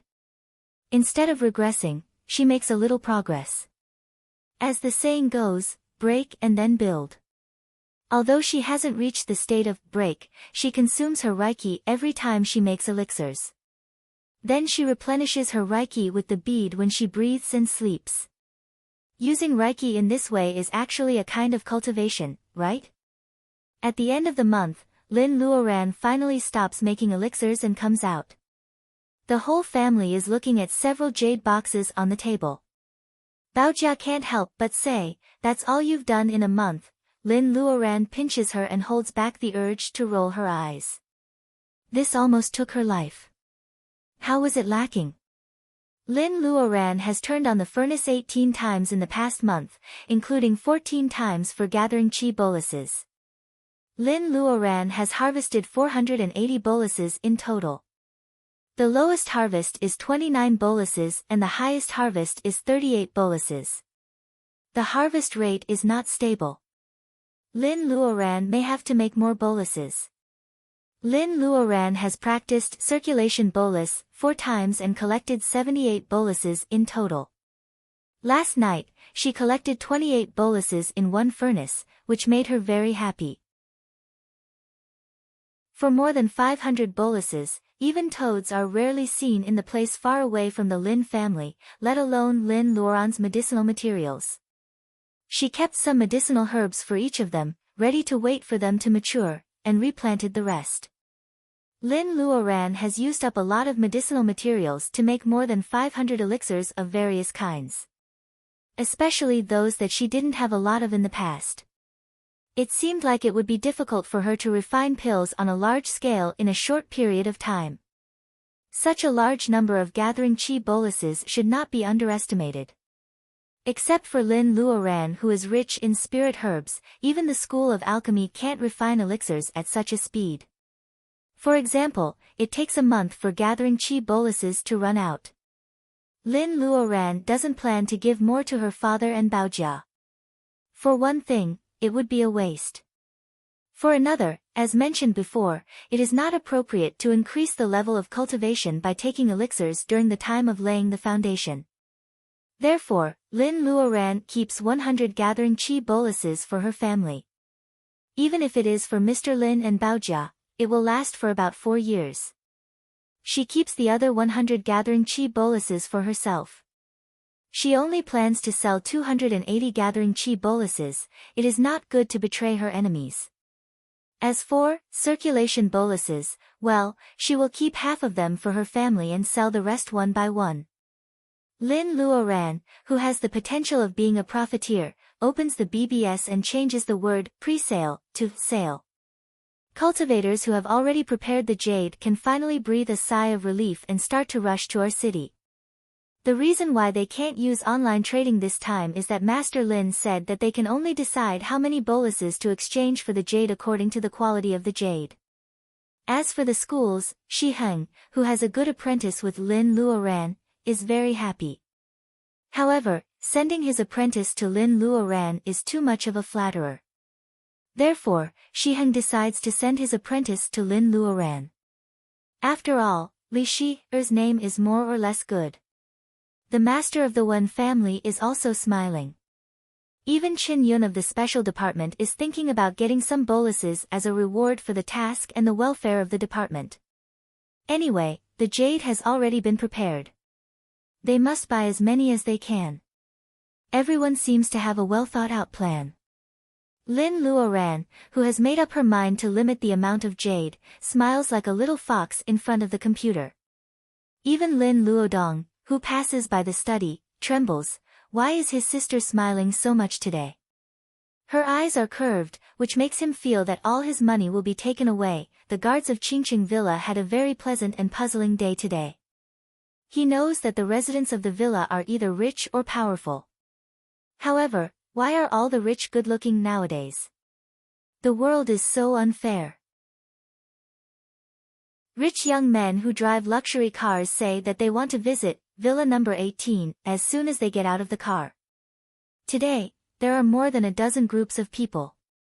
What makes the guard jealous and happy is that many people give him tips. Nowadays, even the guards of residential areas can get tips.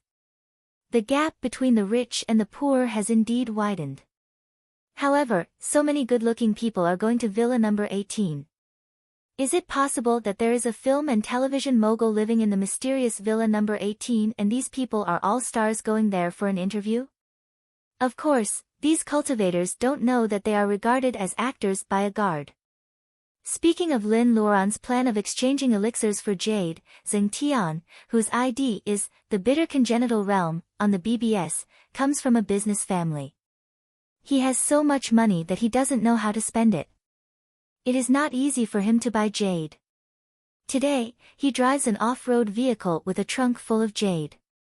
Though the jade is not the best, he believes that he can win by quantity. Zheng Tian is usually a bit sloppy, but the person he is going to visit is Master Lin. He doesn't dare to be careless. Besides the jade, he also prepares many gifts. He parks the car half a mile away from Villa number 18 at the end of the road and climbs up with 2 big boxes in his arms. When he arrives at the door, he doesn't know how to enter. A middle-aged man fishing by the lake points inside. Zheng Tian cleverly takes out a cigarette and lights it for the middle-aged man who is wearing ordinary clothes. Zheng Tian is a little smart. What's wrong with fishing? So what if he is wearing ordinary clothes? How can he fish in front of the gate of Lin's house without some skills? After smoking a cigarette, the middle-aged man asks curiously, "Why don't you go in? Aren't you here to exchange elixirs?" Hearing this, Zheng Tian scratches his head in embarrassment. "Brother, I don't dare." Mr. Lin is almost choked by the cigarette. He is much older than the boy in front of him. How dare he call him brother? Although Mr. Lin thinks so, he is actually complimenting Mr. Lin's young age in a disguised way. Mr. Lin is quite satisfied. He feels that all the cultivators who came before him are not as good as the boy in front of him. He stops fishing, puts down the fishing pole, and leads Zheng Tian into the house. Zheng Tian follows Mr. Lin happily, as if it is the first time for Sister Lin to enter Ronggua's house. He doesn't dare to look at her for long. When they arrive at the flower hall, Zheng Tian doesn't take the opportunity to look at her but a glass of wine instead of tea. Master Lin's way of treating guests is a bit strange. She actually serves him wine. Let me see what's different about this wine. Picking up the bamboo cup, Zheng Tian sees that the middle-aged man who is fishing is looking at him. As a man, he can't be weak, so he drinks the wine. When the wine enters his stomach, Zheng Tian's expression is like a palette, first red, then purple, then white, and then red. It's not that he can't stand it, but the feeling of peaceful Reiki running in his body is really wonderful. After a quarter of an hour, Zheng Tian opens his eyes and takes a deep breath. Master Lin is really generous to use spirit wine to entertain guests. Seeing that Zheng Tian opens his eyes, Mr. Lin smiles and says, "How is it?"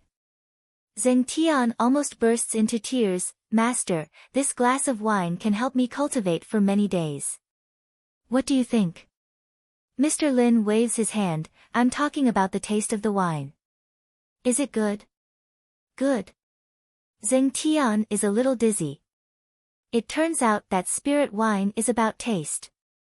He gulps it down like Zhu Beiji eating ginseng fruit. He only remembers the feeling of the surging Reiki, but how can he remember the taste? Lin Luoran walks out of the house with a smile. "Dad, don't tease him. It is Baojia's idea to use spirit wine to entertain guests. It is not because she is generous, but because she just dug it out today. Baojia says she wants to see if there are any adverse reactions such as allergies after drinking it. Therefore, all the people who come to exchange boluses today become lab rats. Judging from the expressions of the people in front of them, they are obviously happy lab rats." Zheng Tian salutes to Lin Luoran respectfully and introduces himself. He checks the jade he brings. The whole box of jade is not the best, so Lin Luoran exchanges 6 gathering chi boluses and 1 circulation bolus. Looking at Zheng Tian's happy face, Lin Luoran, who has the potential of being a profiteer, wonders if she has exchanged too much.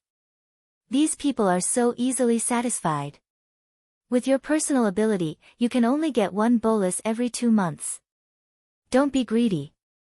Zheng Tian nods and walks out of the gate of Lin's house dizzily. He touches the jade box in his pocket and secretly clenches his fists. "If I practice hard, I may be able to break through and get rid of the bitter inborn realm." Ha, I am so lucky. The one who gives away the smoke is Master Lin's father, ha ha ha. Lin Luoran has the same feeling as Xing Tian. She has received so many jade that her hands are tired. The threshold of Lin's house is almost broken by people who come to exchange boluses. The jade Lin Luoran received is piled up like a hill in the basement. Even with her self-control, she still lets the bead absorb the jade and sighs that profiteers make money. Chapter 169.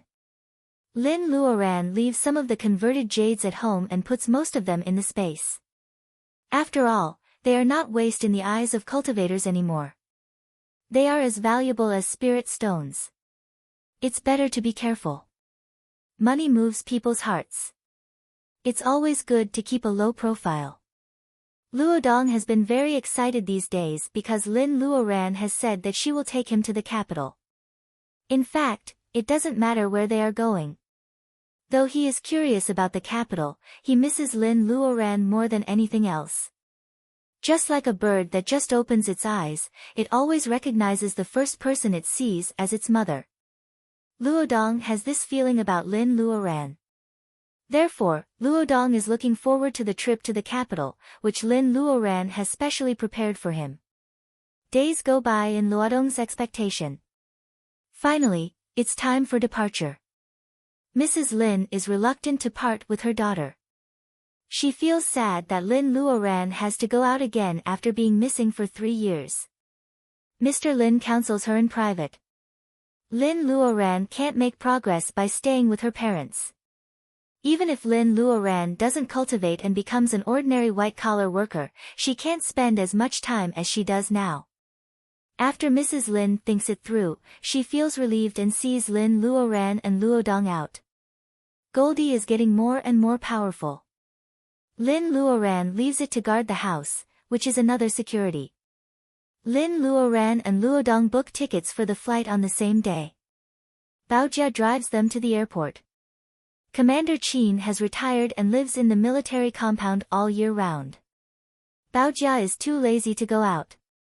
She usually takes jewelry design jobs and spends most of her time cultivating.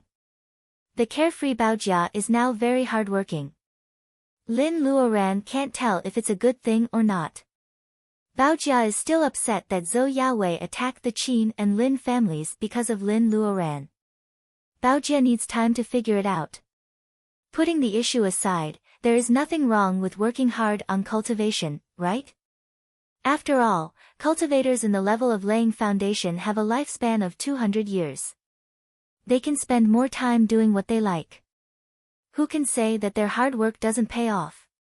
She boards the plane smoothly. The only thing that makes her feel strange is why people are looking at her all the way. Now that her cultivation had advanced by leaps and bounds, the sharpness that she had before, which was like an unsheathed sword, was gone. She was now very much in tune with her surroundings. Although her appearance was still outstanding, if one did not deliberately look at her, it would be very easy to be deceived by her temperament in the crowd. Lin Luoran still doesn't know that the photos of her flying on the hawk have spread like a virus. Netizens, whether they pay attention to this matter or not, will inevitably glance at the photos. Because it is only a side view of Lin Luoran, people only think that she looks familiar. Besides, she is wearing casual pants, so they dare not recognize her. He took out a pair of sunglasses and put them on. Sure enough, it was much more convenient for him to carry out the next step. Lin Luoran has always insisted that Luodong should open his heart and blend into the crowd. She doesn't book a first-class seat, but an ordinary economy class. Seeing how nervous Luodong is, Lin Luoran asks in a low voice, "Are you scared? Didn't you ride on Goldie's back before?" Lin Luodong's little face turns pale. That's not the same. Goldie is so safe that it won't have tinnitus when it takes off. Hearing Lin Luoran's question, Goldie refuses to admit defeat. He sticks out his chest and forces himself to look out of the window. The nervousness when encountering the airflow gradually disappears. In this world, there are two kinds of beauty that can move people's hearts the most. No matter what kind of aesthetic, it is irresistible. One is the blue sea, the kind of broad-minded beauty with the ups and downs of the waves, the kind of beauty that is magnificent. The other was the ethereal beauty of the ethereal emptiness above the blue sky that was like a blue sea, where the clouds rolled and unfolded. Looking at the various shapes of the white clouds, even Lin Luoran can't help thinking of those beautiful legends, let alone a child like Luodong. Is there really a towering palace in the depths of the floating white clouds? Seeing that Luodong's eyes are blurred and sleepy, Lin Luoran can't help but laugh. The passenger next to her who has been peeking at the siblings is so amazed that his eyes almost pop out. The little boy is wearing a British-style summer suit and his eyes are shy. In the eyes of some passengers, this is the introversion of a noble. As for the woman sitting next to him, she seems to be in her early 20s, but she looks calm and comfortable. Both of them are very outstanding in appearance and temperament. Are they brother and sister? If you ask Luodong this question, he will nod happily. Where would he be now without Lin Luoran by his side? Lin Luodong often thinks about this question. The various strange possibilities make him cherish his current life more and more every time. Because of the connection between his sister and him, his life will be as wonderful and beautiful as the blue sky. Lin Luodong firmly believes that. The plane slowly lands at the capital airport. The siblings are in a good mood. Some people are looking forward to their arrival, but some people may not be able to sleep at night. The capital is blue and the blue sky. Because of the frequent sandstorms in the spring and autumn, the blue sky is flawless when the sky is clear. It is so rare that it is fascinating. People with a clear conscience can see the bright world under the blue sky. People with a guilty conscience can feel the chilly wind even if they hide in a mansion in broad daylight. For example, Mrs. Zhou. Recently, Mrs. Zhou has experienced the pain of losing her son. She has been struggling in fear and sleepless for more than a month. Mrs. Zhou is getting old and haggard. Beauty salon. Mrs. Zhou rarely goes out now. When she goes out, she has a large group of bodyguards with her. Under such circumstances, she is not in the mood to go to the beauty salon and chat with a group of noble ladies. The henchman of the Zhou family comes back with the determination to die. He has no choice. The henchman of the Zhou family is a trusted henchman who even orders his young master to kill people. His family is not under the control of the Zhou family. How can such a family trust an unknown henchman? Being a bad guy doesn't mean that he is heartless. He has a big family to support. Even if he dies after coming back to the Zhou family, a generous amount of alimony will be enough for his family. Therefore, the henchman chooses to come back. To his surprise, Zhou Guojun, the head of the Zhou family, is disappointed when he hears the news. However, he doesn't yell at the henchman. On the contrary, Mrs. Zhou, who usually cares about her image, is crying her eyes out. She cries about Mr. Zhou's poor life and viciously yells that she will tear him into pieces. The messenger is dragged away and he can't choose how to die. However, he has a feeling that it is better for him to die easily than for the Zhou family. Zhou Guojun, Wei is your only son. Do you have the heart to see him die? Mrs. Zhou's eyes are dark. She grabs Zhou Guojun's sleeves and says vaguely. Zhou Guojun slaps Mrs. Zhou in the face. Pa! Mrs. Zhou's face is swollen. Mrs. Zhou covers her face and can't believe it. Zhou Guojun supports his shaky body and turns around to leave. After all, he is a senior minister. The Zhou family has many friends. He doesn't believe that the state will let him die. What cultivator? Can a person deal with the state? Zhou Guojun is not an idiot. He chooses to bear with it when he has to avenge his only son. He has to cast a net and make sure that those who come to trouble him will die. No matter how useless Zhou Yawei is, he is the only son of the Zhou family and the only child of Zhou Guojun. Zhou Guojun asks the state to give him an explanation. He reports that his son was murdered. Since this case involves a cultivator, Chen Yun is the first one to receive the file. Minister Chen turns the file over and blushes. They try to recruit Zhou Yaowei into the special department for the sake of the evil cultivator. However, Zhou Yaowei is seeking his own death.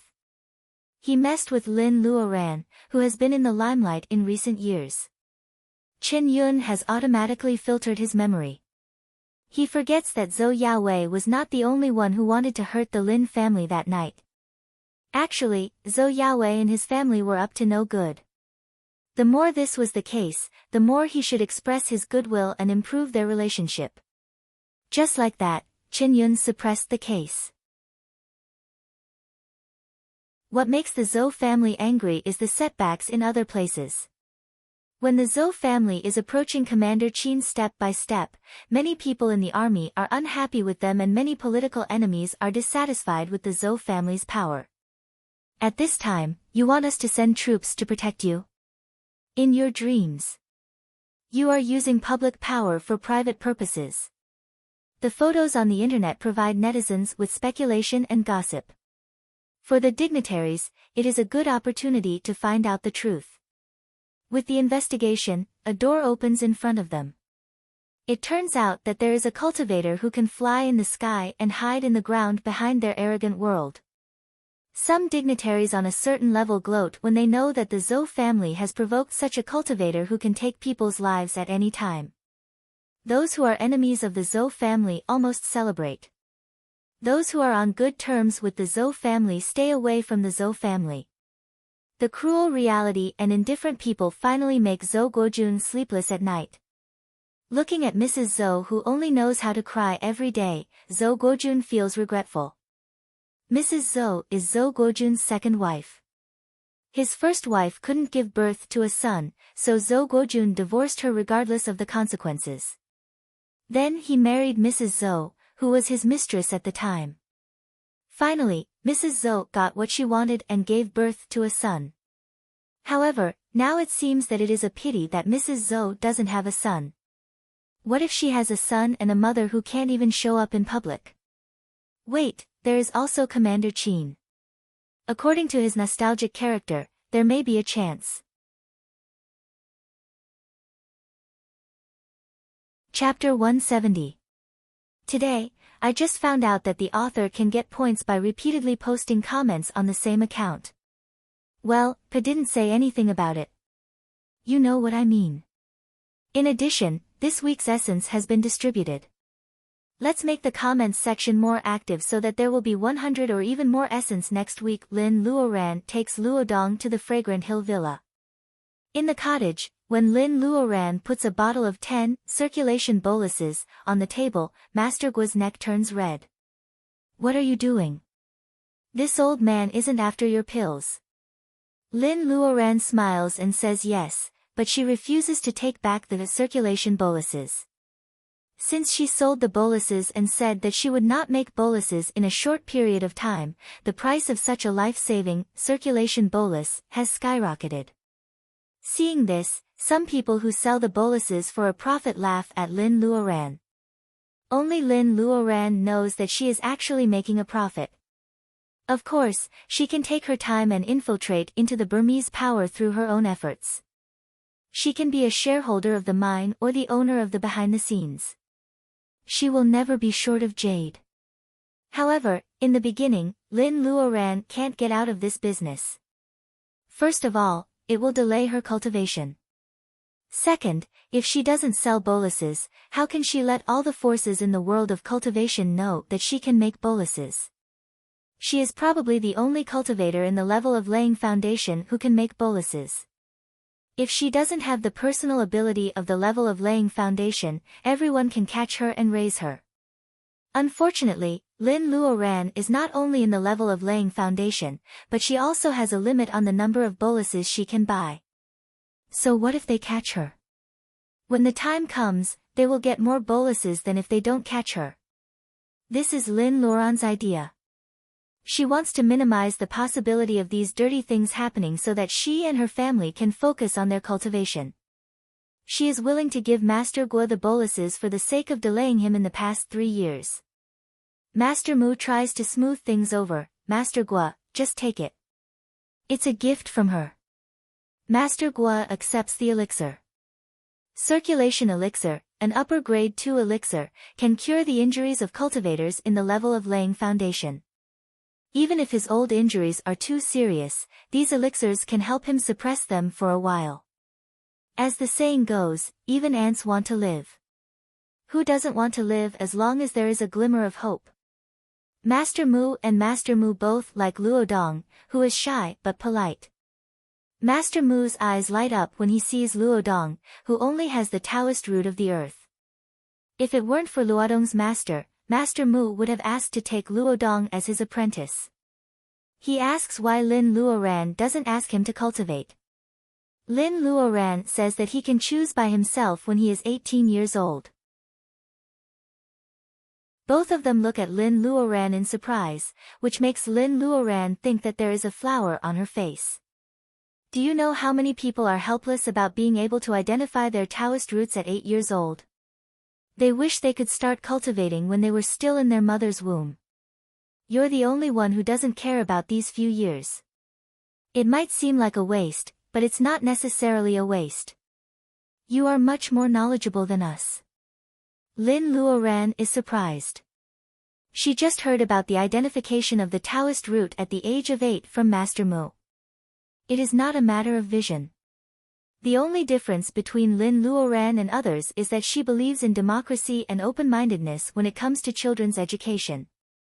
Lin Luoran hopes that she can just be a guide and children should make their own choices in life. The three of them are all in the level of laying foundation. Master Mu and Lin Luoran have been talking about Taoism for a long time. They have endless topics. It has been less than 4 years, but Lin Luoran is not an ignorant person. She has studied the cultivation encyclopedia before bearing essence from White Fairy for a long time. When she talks with Grandpa Mu and Grandpa Mu again, she not only listens but also has her own opinions. What she says makes Grandpa Mu think about it seriously. The three of them drink wine and talk about Taoism. This is the authentic monkey wine that Lin Luoran brought. Though the wine she made is effective, it lacks the mellow flavor of monkey wine. This is the first time Lin Luoran feels that something is wrong since she got the space. For living plants, it can be ripe overnight. However, for dead things or vegetables or fruits, it is like a refrigerator. Time passes quickly, but the age of the wine doesn't change at all. The monkey wine is made from fruits, so it is not intoxicating. The unique fragrance attracts little squirrels to jump on the branches, but they dare not to come down. Master Mu and Luoran do not avoid Luo Dong when they talk. Luo Dong is the boy who pours the wine and listens to them. It turns out that one needs to have the Taoist root in order to learn magic arts of nature. He has the nature of earth. Luo Dong doesn't know how precious a single nature of Taoist root is. However, he is happy that he has it.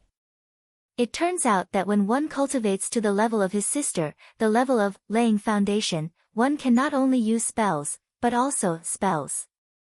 The more spells one knows, the more spells one knows, the more spells one can control things that are not in the 5 elements.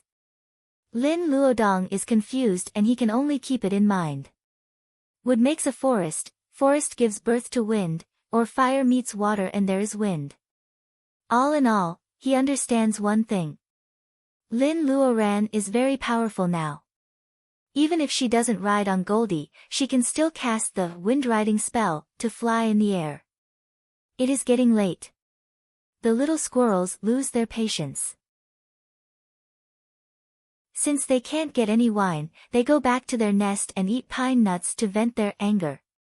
Finally, Luodong falls asleep. Master Mu, can you take care of Luodong for me?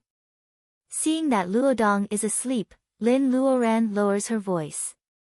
Master Mu says with puffed eyes, I am not a nanny, a bottle of monkey wine. Lin Luoran throws out her trump card. 3 bottles.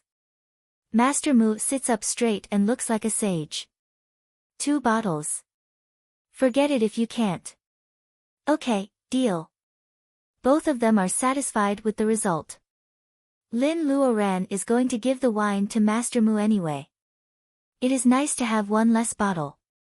Master Mu is satisfied. He only wants 2 bottles, and Linny thinks that she has won the bargain. Haha, the older, the wiser. Seeing that Lin Luoran is going out in the dark, Master Mu knows what to do.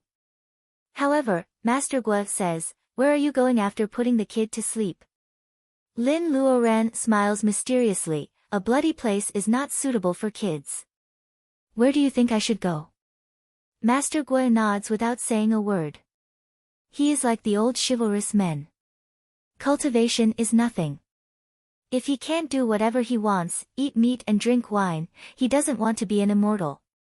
How long will it take to kill these little bastards? The 2 old men are waiting for you to come back and drink. Come on, let's drink. Master Gua is quite generous. He picks up the glass and drinks up. Lin Luoran also drinks up.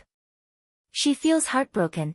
If she had known this would happen, she would have given them the wine she made herself. She doesn't know when she will get the monkey wine again. They treat the Zhou family as a flea and they don't take it seriously at all. In the Zhou family, Zhou Guojun puts down the phone in his hand. His knuckles turn white because he squeezes too hard. What did he say? Mrs. Zhou asks with red eyes. Zhou Guojun shakes his head. He said that since Wei hit Qin Baojia with his car, his relationship with me has been written off. Mrs. Zhou is desperate at first, and then she gets angry. Written off? My father-in-law carried him out of a pile of dead people. How could he write off that easily? People in the Qin family are all as heartless as that bitch Qin Baojia. Wire liked her so much. If he had agreed, she would have been the daughter-in-law of the Zhou family and my Wire would not have died. That's enough. Zhou Guojun interrupts Mrs. Zhou. At the same time, the blue veins on his neck stand out because he squeezes too hard. How can you say that? If you didn't ask Qin Baojia for help every few days, he wouldn't have avoided you like a snake and opposed his granddaughter's marriage. After all, it is you, an ignorant woman, who killed Wei. It is you, an ignorant woman, who killed Wei. Zhou Guojun's words hit the crying Mrs. Zhou like thunder. Her lips turn pale and her fingers tremble. She refuses to admit that she has spoiled her son. Now, it seems that there is no way out. By the way, how is it going with Wei's master? Although Zhou Guojun believes that the mysterious master should take a lot of responsibility for his son's death, Zhou Guojun has no choice but to rely on Zhou Yaowei's master to get through this difficult time. Zhou Guojun frowns and looks at Mrs. Zhou, who used to be so powerful. She shakes her head with her pale face. Zhou Guojun's hand holding the cigarette trembles. He can't believe that the Zhou family has come to this. Are these cultivators really so powerful?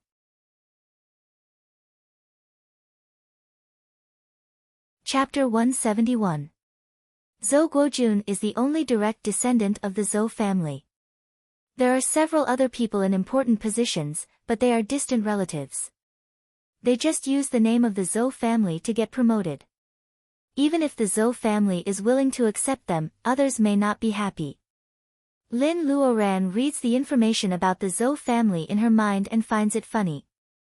Chen Yun sent this information to her after hearing that she came to the capital. Apparently, he is trying to be friendly. Chen Yun's way of doing things is very bureaucratic. No wonder he hasn't laid foundation yet. Lin Luoran burns the information in her hand into ashes. She stays in the air and looks at the Zhou couple in the study. Weeds will grow again if the roots are not removed. It's better if they don't have close relatives. Revenge is one thing, but Lin Luoran doesn't want to kill innocent people. God is watching what people do. Lin Luoran can vent her anger by killing indiscriminately. However, if she does that, she will be no different from Zhou Yaowei, who bullies the weak, and Mrs. Zhou, who doesn't care about people's lives. Killing to stop killing may be the way to do things, but it is not Lin Luoran's style.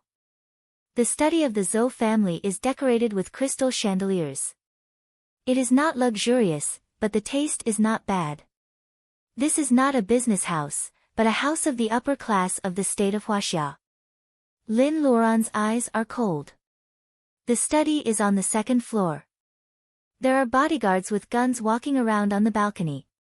There are dozens of bodyguards in the Zhou family's yard.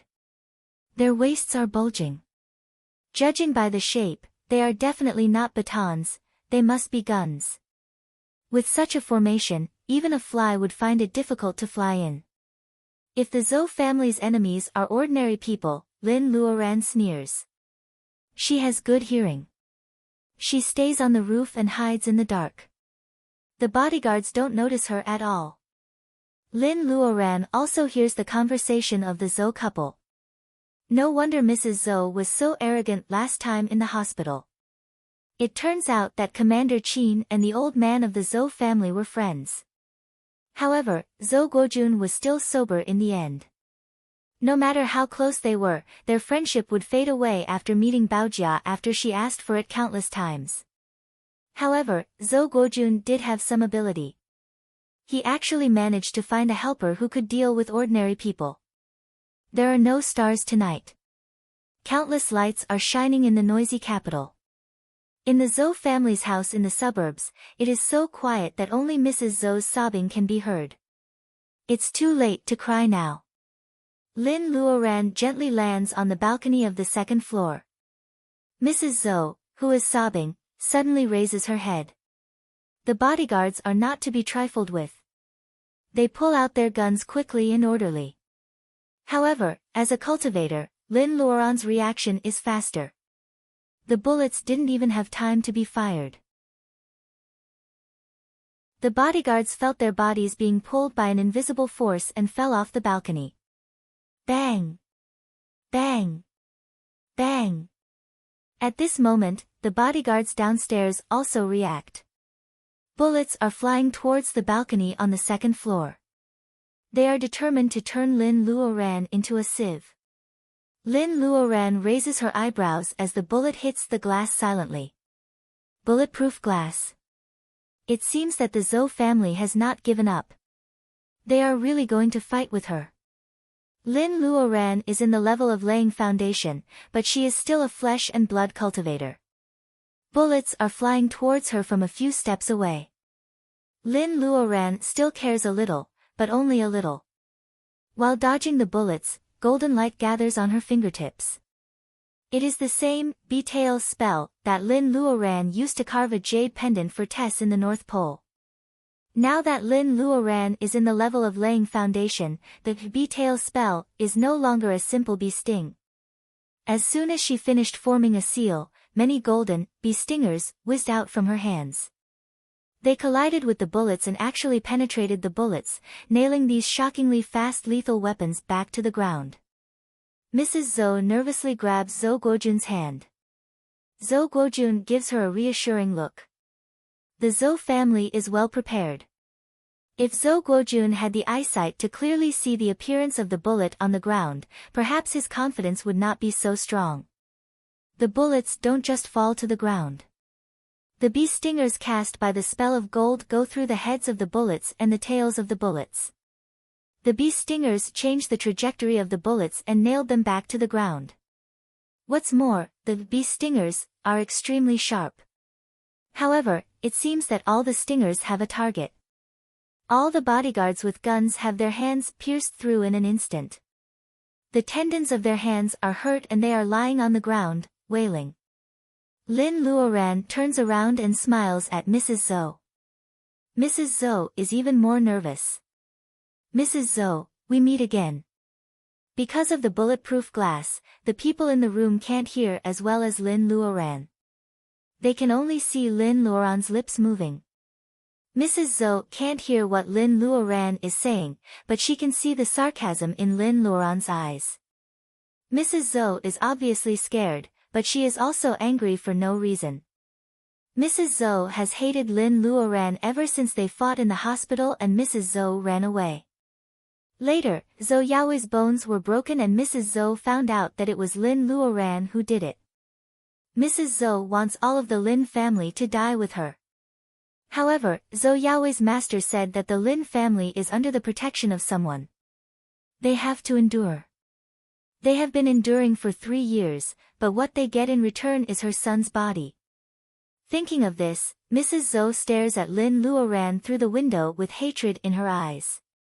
A golden light flashes on Lin Luoran's fingertip. She cuts on the bulletproof glass and a circle appears. The glass is not completely broken. What? Lin Luoran is a little surprised. She hears the sound of a machine turning above her head.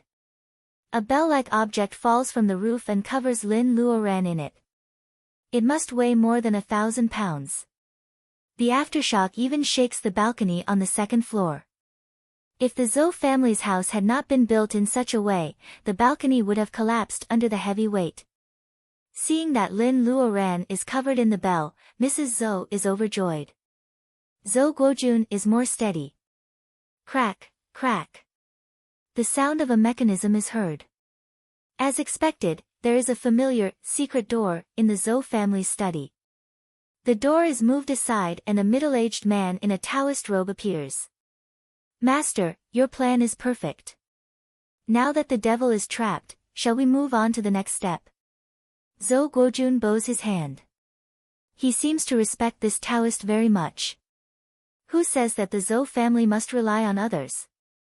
Old Zhou's personal connections are more reliable. Just like this otherworldly master, whom Zhou Guojun had invited after promising countless benefits, didn't he come up with a perfect plan and catch a turtle in a jar? Zhou Guojun is proud of himself. Mrs. Zhou has been depressed for so many days.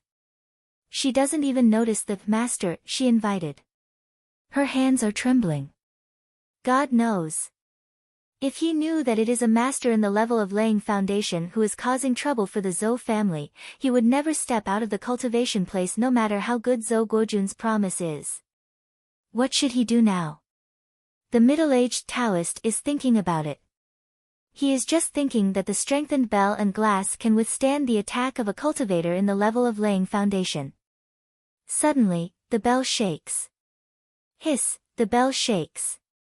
It is not the sound of metal and stone colliding. It sounds like someone is cutting a piece of paper with a sharp knife. That's right, this copper bell that had been reinforced was like a thin piece of craft paper. Now, someone was holding a sharp knife and slashing it downwards. With a flash of white light, the bell is broken into halves and falls to the side. Under the astonishment of the Zhou couple, Lin Luoran is unscathed. She is holding a sword in her right hand and standing in the ruins of the bell. Through the bulletproof glass, she is staring at the master they invited. The middle-aged Taoist widens his eyes. For the first time, he sees the face of the cultivator in the level of laying foundation. A girl in her 20s. He has only cultivated in the mountains for more than 10 years. How come the world of cultivation has changed so fast? When did such a young cultivator in the level of laying foundation appear? A female cultivator. The middle-aged Taoist's fingers are stiff. Everyone knows that female cultivators are mean and unreasonable. What should he do? The middle-aged Taoist has a bitter face. He can't see the pleading eyes of the Zhou couple. He doesn't even know how to get out of here. Lin Luoran snorts and slashes at the bulletproof glass with the bright sword. The glass, strengthened by some secret spell, is totally defenseless against a grade 5 magic weapon. The glass shatters on the ground. The middle-aged Taoist notices that the pieces of glass are covered with frost. He shivers. The broken glass is like the psychological defense of the Zhou couple. As soon as Lin Luoran steps into the study, Mrs. Zhou has become a hysterical beast. She rushes at Lin and tries to beat her up. Of course, Mrs. Zhou is kicked away before she can even touch Lin Luoran's clothes. Zhou Guojun collapses. This time, he is not pretending. He really feels that there is no hope for him to escape. He doesn't care about the power and position anymore. The middle-aged Taoist bows and says, Master. Lin Luoran says emotionlessly, you are quite capable in some ways. The Taoist lowers his head even more. Lin Luoran is not flattering him. The middle-aged Taoist is only in the middle stage of training qi. Lin Luoran didn't notice his breath at all. He is indeed good at hiding his breath. Lin Luoran has been thinking many times about how to deal with Zhou Yaoi's parents in order to establish her prestige and vent her hatred. However, looking at Zhou Guojun, who has aged 10 years in an instant, and Mrs. Zhou, who used to be arrogant, lying at the foot of the table, Lin Luoran suddenly feels that revenge is boring. It is impossible for Lin Luoran to let them go and let the Zhou family, who have lost their only son and face, take revenge. However, Lin Luoran is not interested in torturing them. Therefore, while the middle-aged Taoist is trembling in fear, Lin Luoran throws a fireball at Zhou Guojun and Mrs. Zhou. Before they can cry out in pain, they die in the same way as their precious son. Hearing the screams of the Zhou couple, the middle-aged Taoist is sweating. After Lin Luoran deals with the main characters today, she turns to look at him. He can't help but feel scared. Who says that cultivators are not afraid of death? Only when a person has enjoyed extreme wealth will he be afraid of poverty. In the same way, only cultivators who pursue immortality are more afraid of death than ordinary people. At this moment, the middle-aged Taoist suddenly remembers what Lin Luoran said when she entered the room, "You are quite capable in some ways." Of course, the middle-aged Taoist knows that the reason why he can fool a cultivator in the level of laying foundation is because of one thing. "I didn't know that the Zhou family was against you. I believed his words and offended you. I am willing to offer my breath-holding spell to ask for your forgiveness." He is in fear, but Lin Luoran is even more shocked.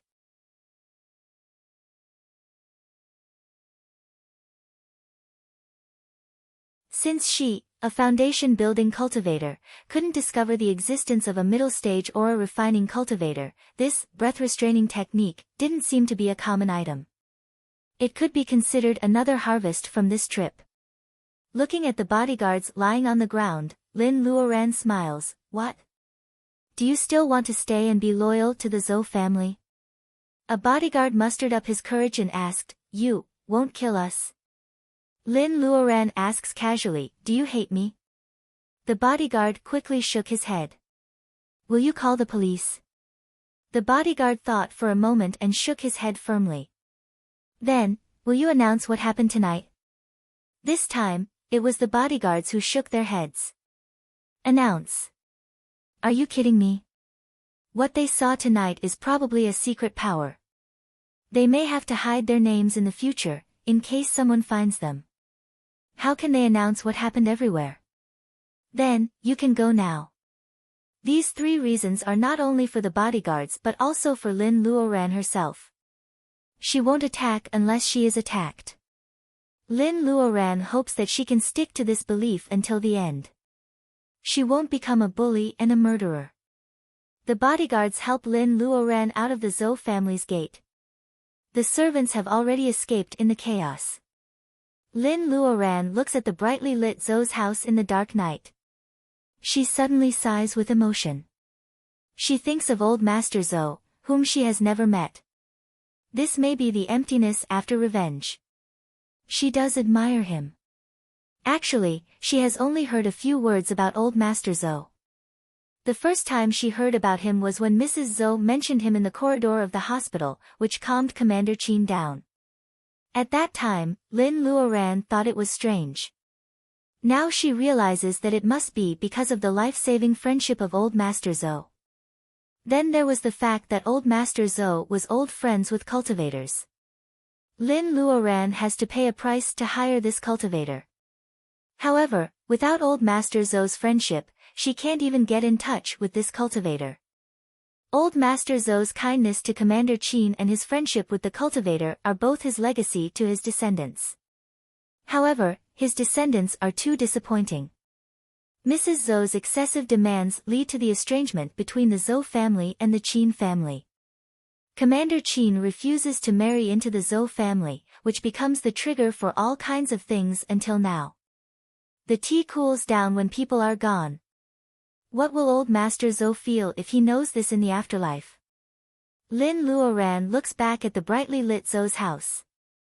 A fire jumps on her fingertip and falls down. The fire starts from the study on the second floor and instantly engulfs the entire Zhou family. Finally, some residents nearby call the fire alarm.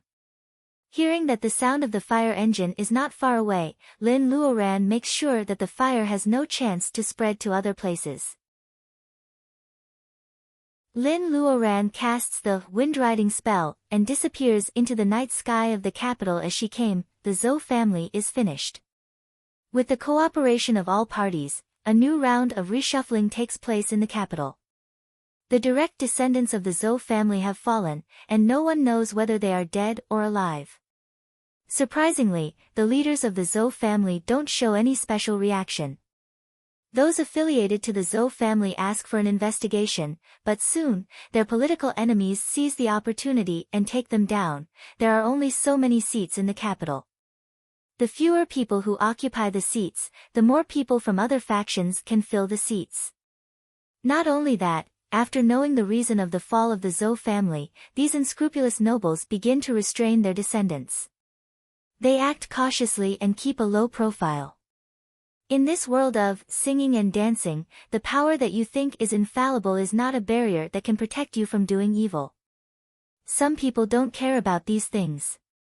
In front of the supernatural power, everything is nothing. The atmosphere in the capital is much better now. However, Lin Luoran, the initiator of all this, is not in the mood to care about the surging undercurrents. It is a nice day for a trip. Lin Luoran hides in the shade of a tree on the city wall and reads the breath-holding spell. Luodong jumps on the city wall and then climbs up the wall. He is fascinated by the winding Great Wall. This is Badaling, the first stop of Lin Luoran's trip with Luodong. Lin Luoran closes the book and tries to slow down her breath. Following the spell in the book, she gradually blends into the mottled color of the city wall. Sister. Although Luodong doesn't cultivate, his single Taoist root of the earth is very special. The boy keenly senses the subtle change of the city wall. Lin Luoran smiles. She can't hide her breath anymore. She puts the book away and makes sure that no one is around. Then she jumps up to the top of the city wall. What? Do you want to see the Great Wall from the sky?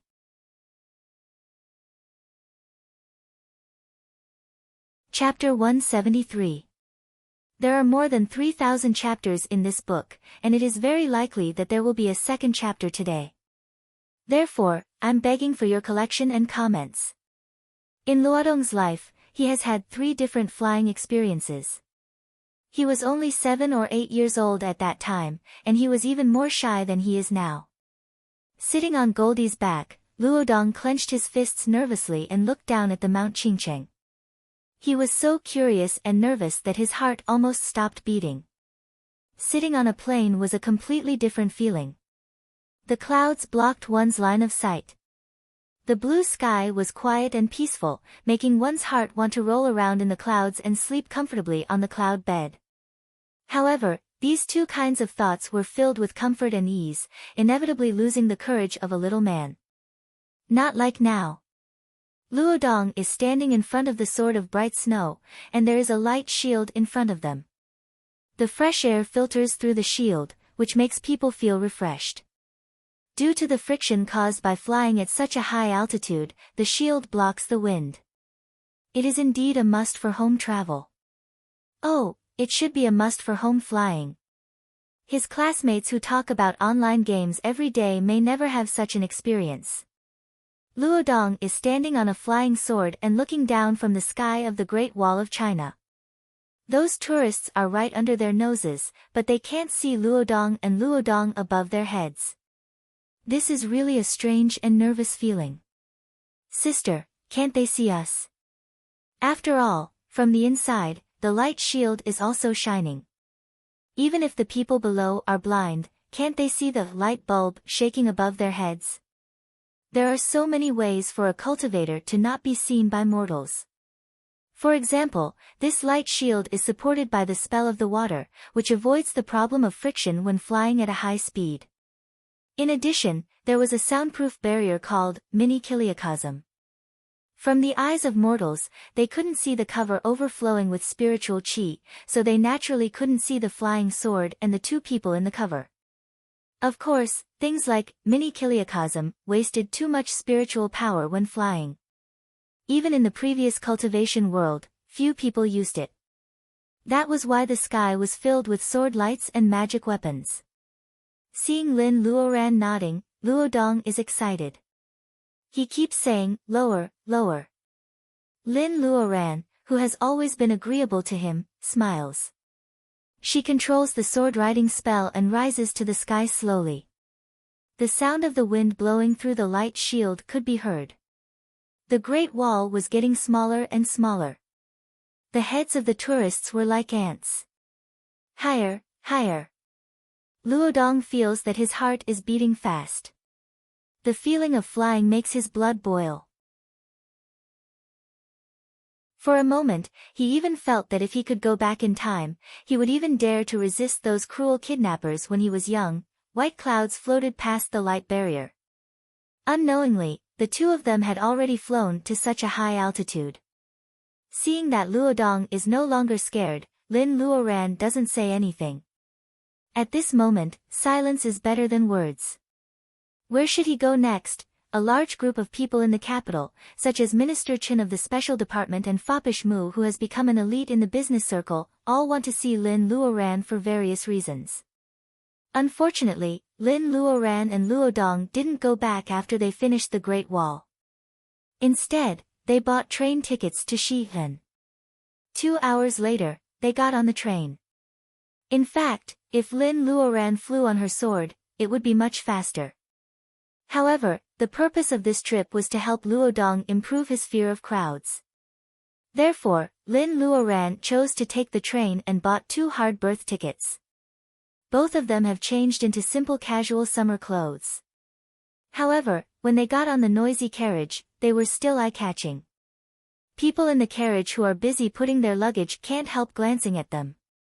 Whenever Luodong sees a lot of people, he becomes a timid child again.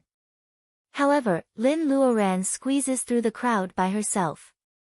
Many people make way for her because of her temperament. Lin Luoran easily finds her berth. Lin Luoran turns around and sees that Luodong is still standing at the head of the crowded carriage. Lin Luoran waves to him as if she has never considered whether Luodong can adapt to this environment or whether he has the guts to walk over. Anyway, Lin Luoran is looking at him with a smile. Luodong hesitates for a while and then tries to squeeze through the crowd. However, he bumps into a passenger's suitcase. Hearing the sound, Luodong is startled. The sorry sound is as low as a mosquito's buzz. The passenger yells, "Look where you are going." Luodong's shoulders stiffen when he hears the muffled voice of the passenger.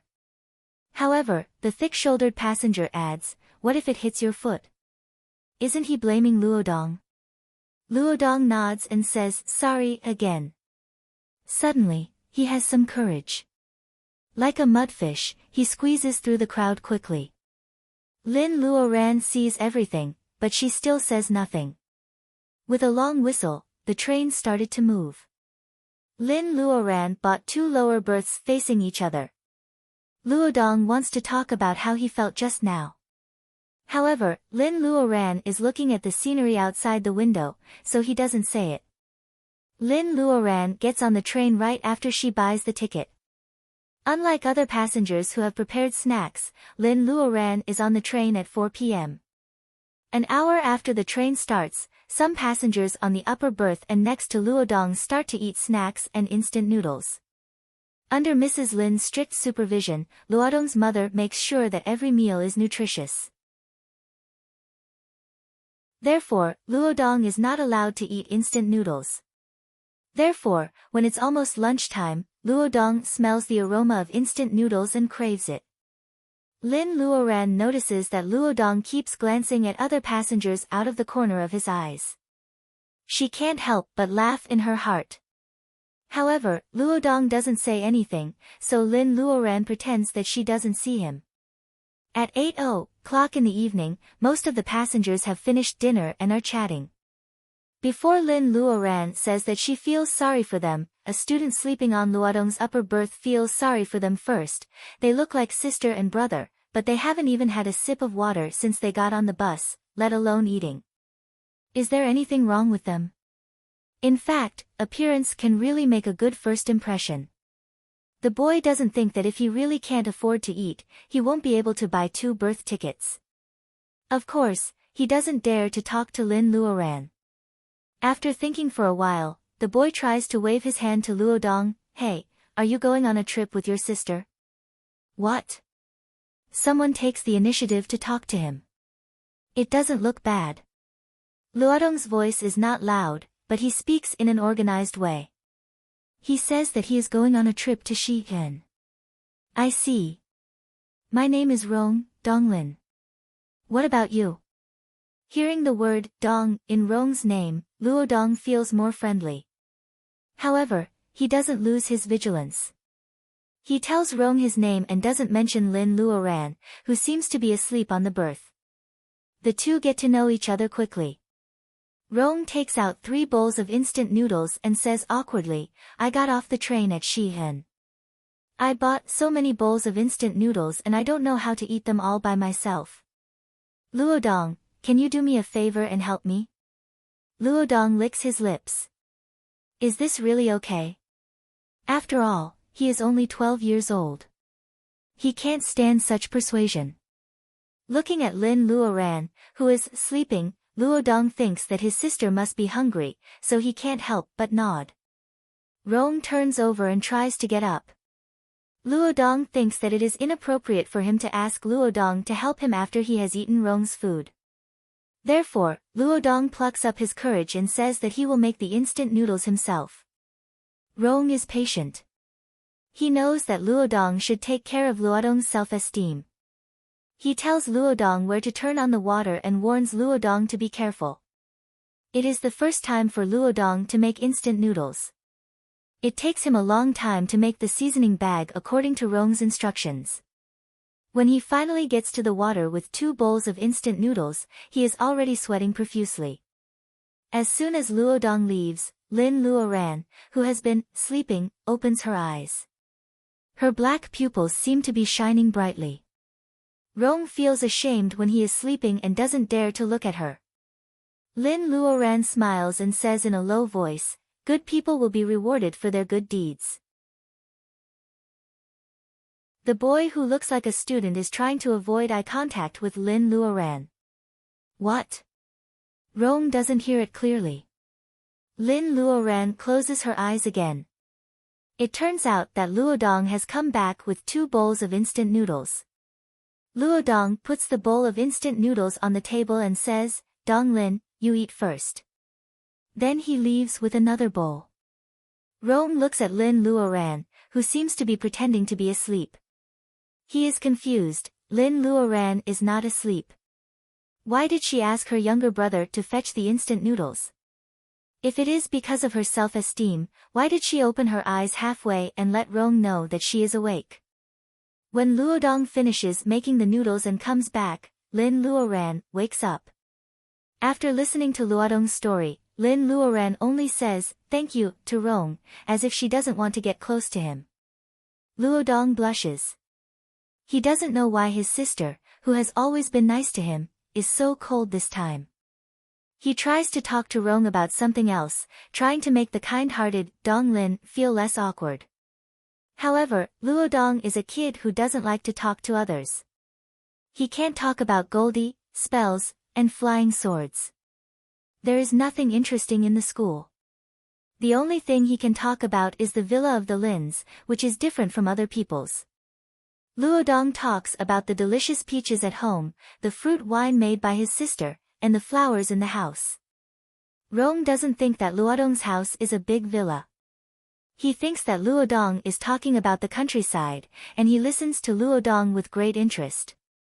Of course, he also felt strange in his heart. This pair of siblings did not seem to come from the countryside at all. Luodong invites Rong to visit his home when he is free. Rong agrees. Seeing that Lin Luoran doesn't say anything, Rong thinks that Luodong is just making a promise. Soon, the lights are off. Luodong falls asleep with the excitement of making a new friend. At 2 or 3 o'clock in the morning, everyone is asleep. A flashlight flashes. Lin Luoran opens her eyes and asks, "Who is it?" The man is shining the flashlight on the luggage rack. Hearing a female voice, he answers casually, "I'm looking for a kid. I don't know which carriage he is in." Lin Luoran sneers. He is looking for a kid and finds the luggage rack. Does he think that she is as stupid as a 3-year-old? However, she can't ignore Rong, who looks like a student. The luggage is right beside her feet. Hearing Lin Luoran snort, the man shines the flashlight on Lin Luoran again. Lin Luoran opens her mouth and says, "Get out." The man holds his head and drops the flashlight. A passenger is woken up by the noise and starts to mumble. The man runs away with his tail between his legs, ignoring the sudden headache. Lin Luoran turns over and seems to fall asleep again. The carriage is filled with the sound of breathing, teeth grinding, and snoring. However, Luodong is sleeping soundly. Such an episode is not worth mentioning. In the dark, Lin Luoran's eyes are clear and she smiles. You're tuning into the Blissful Bookshelf YouTube channel. We're so grateful for your support and don't forget to subscribe to join us on this incredible journey through captivating stories. Your generosity through donations truly makes a world of difference, as it's the primary source of revenue that allows me to expand and enhance this channel for you. Thank you from the bottom of my heart for being a part of this adventure.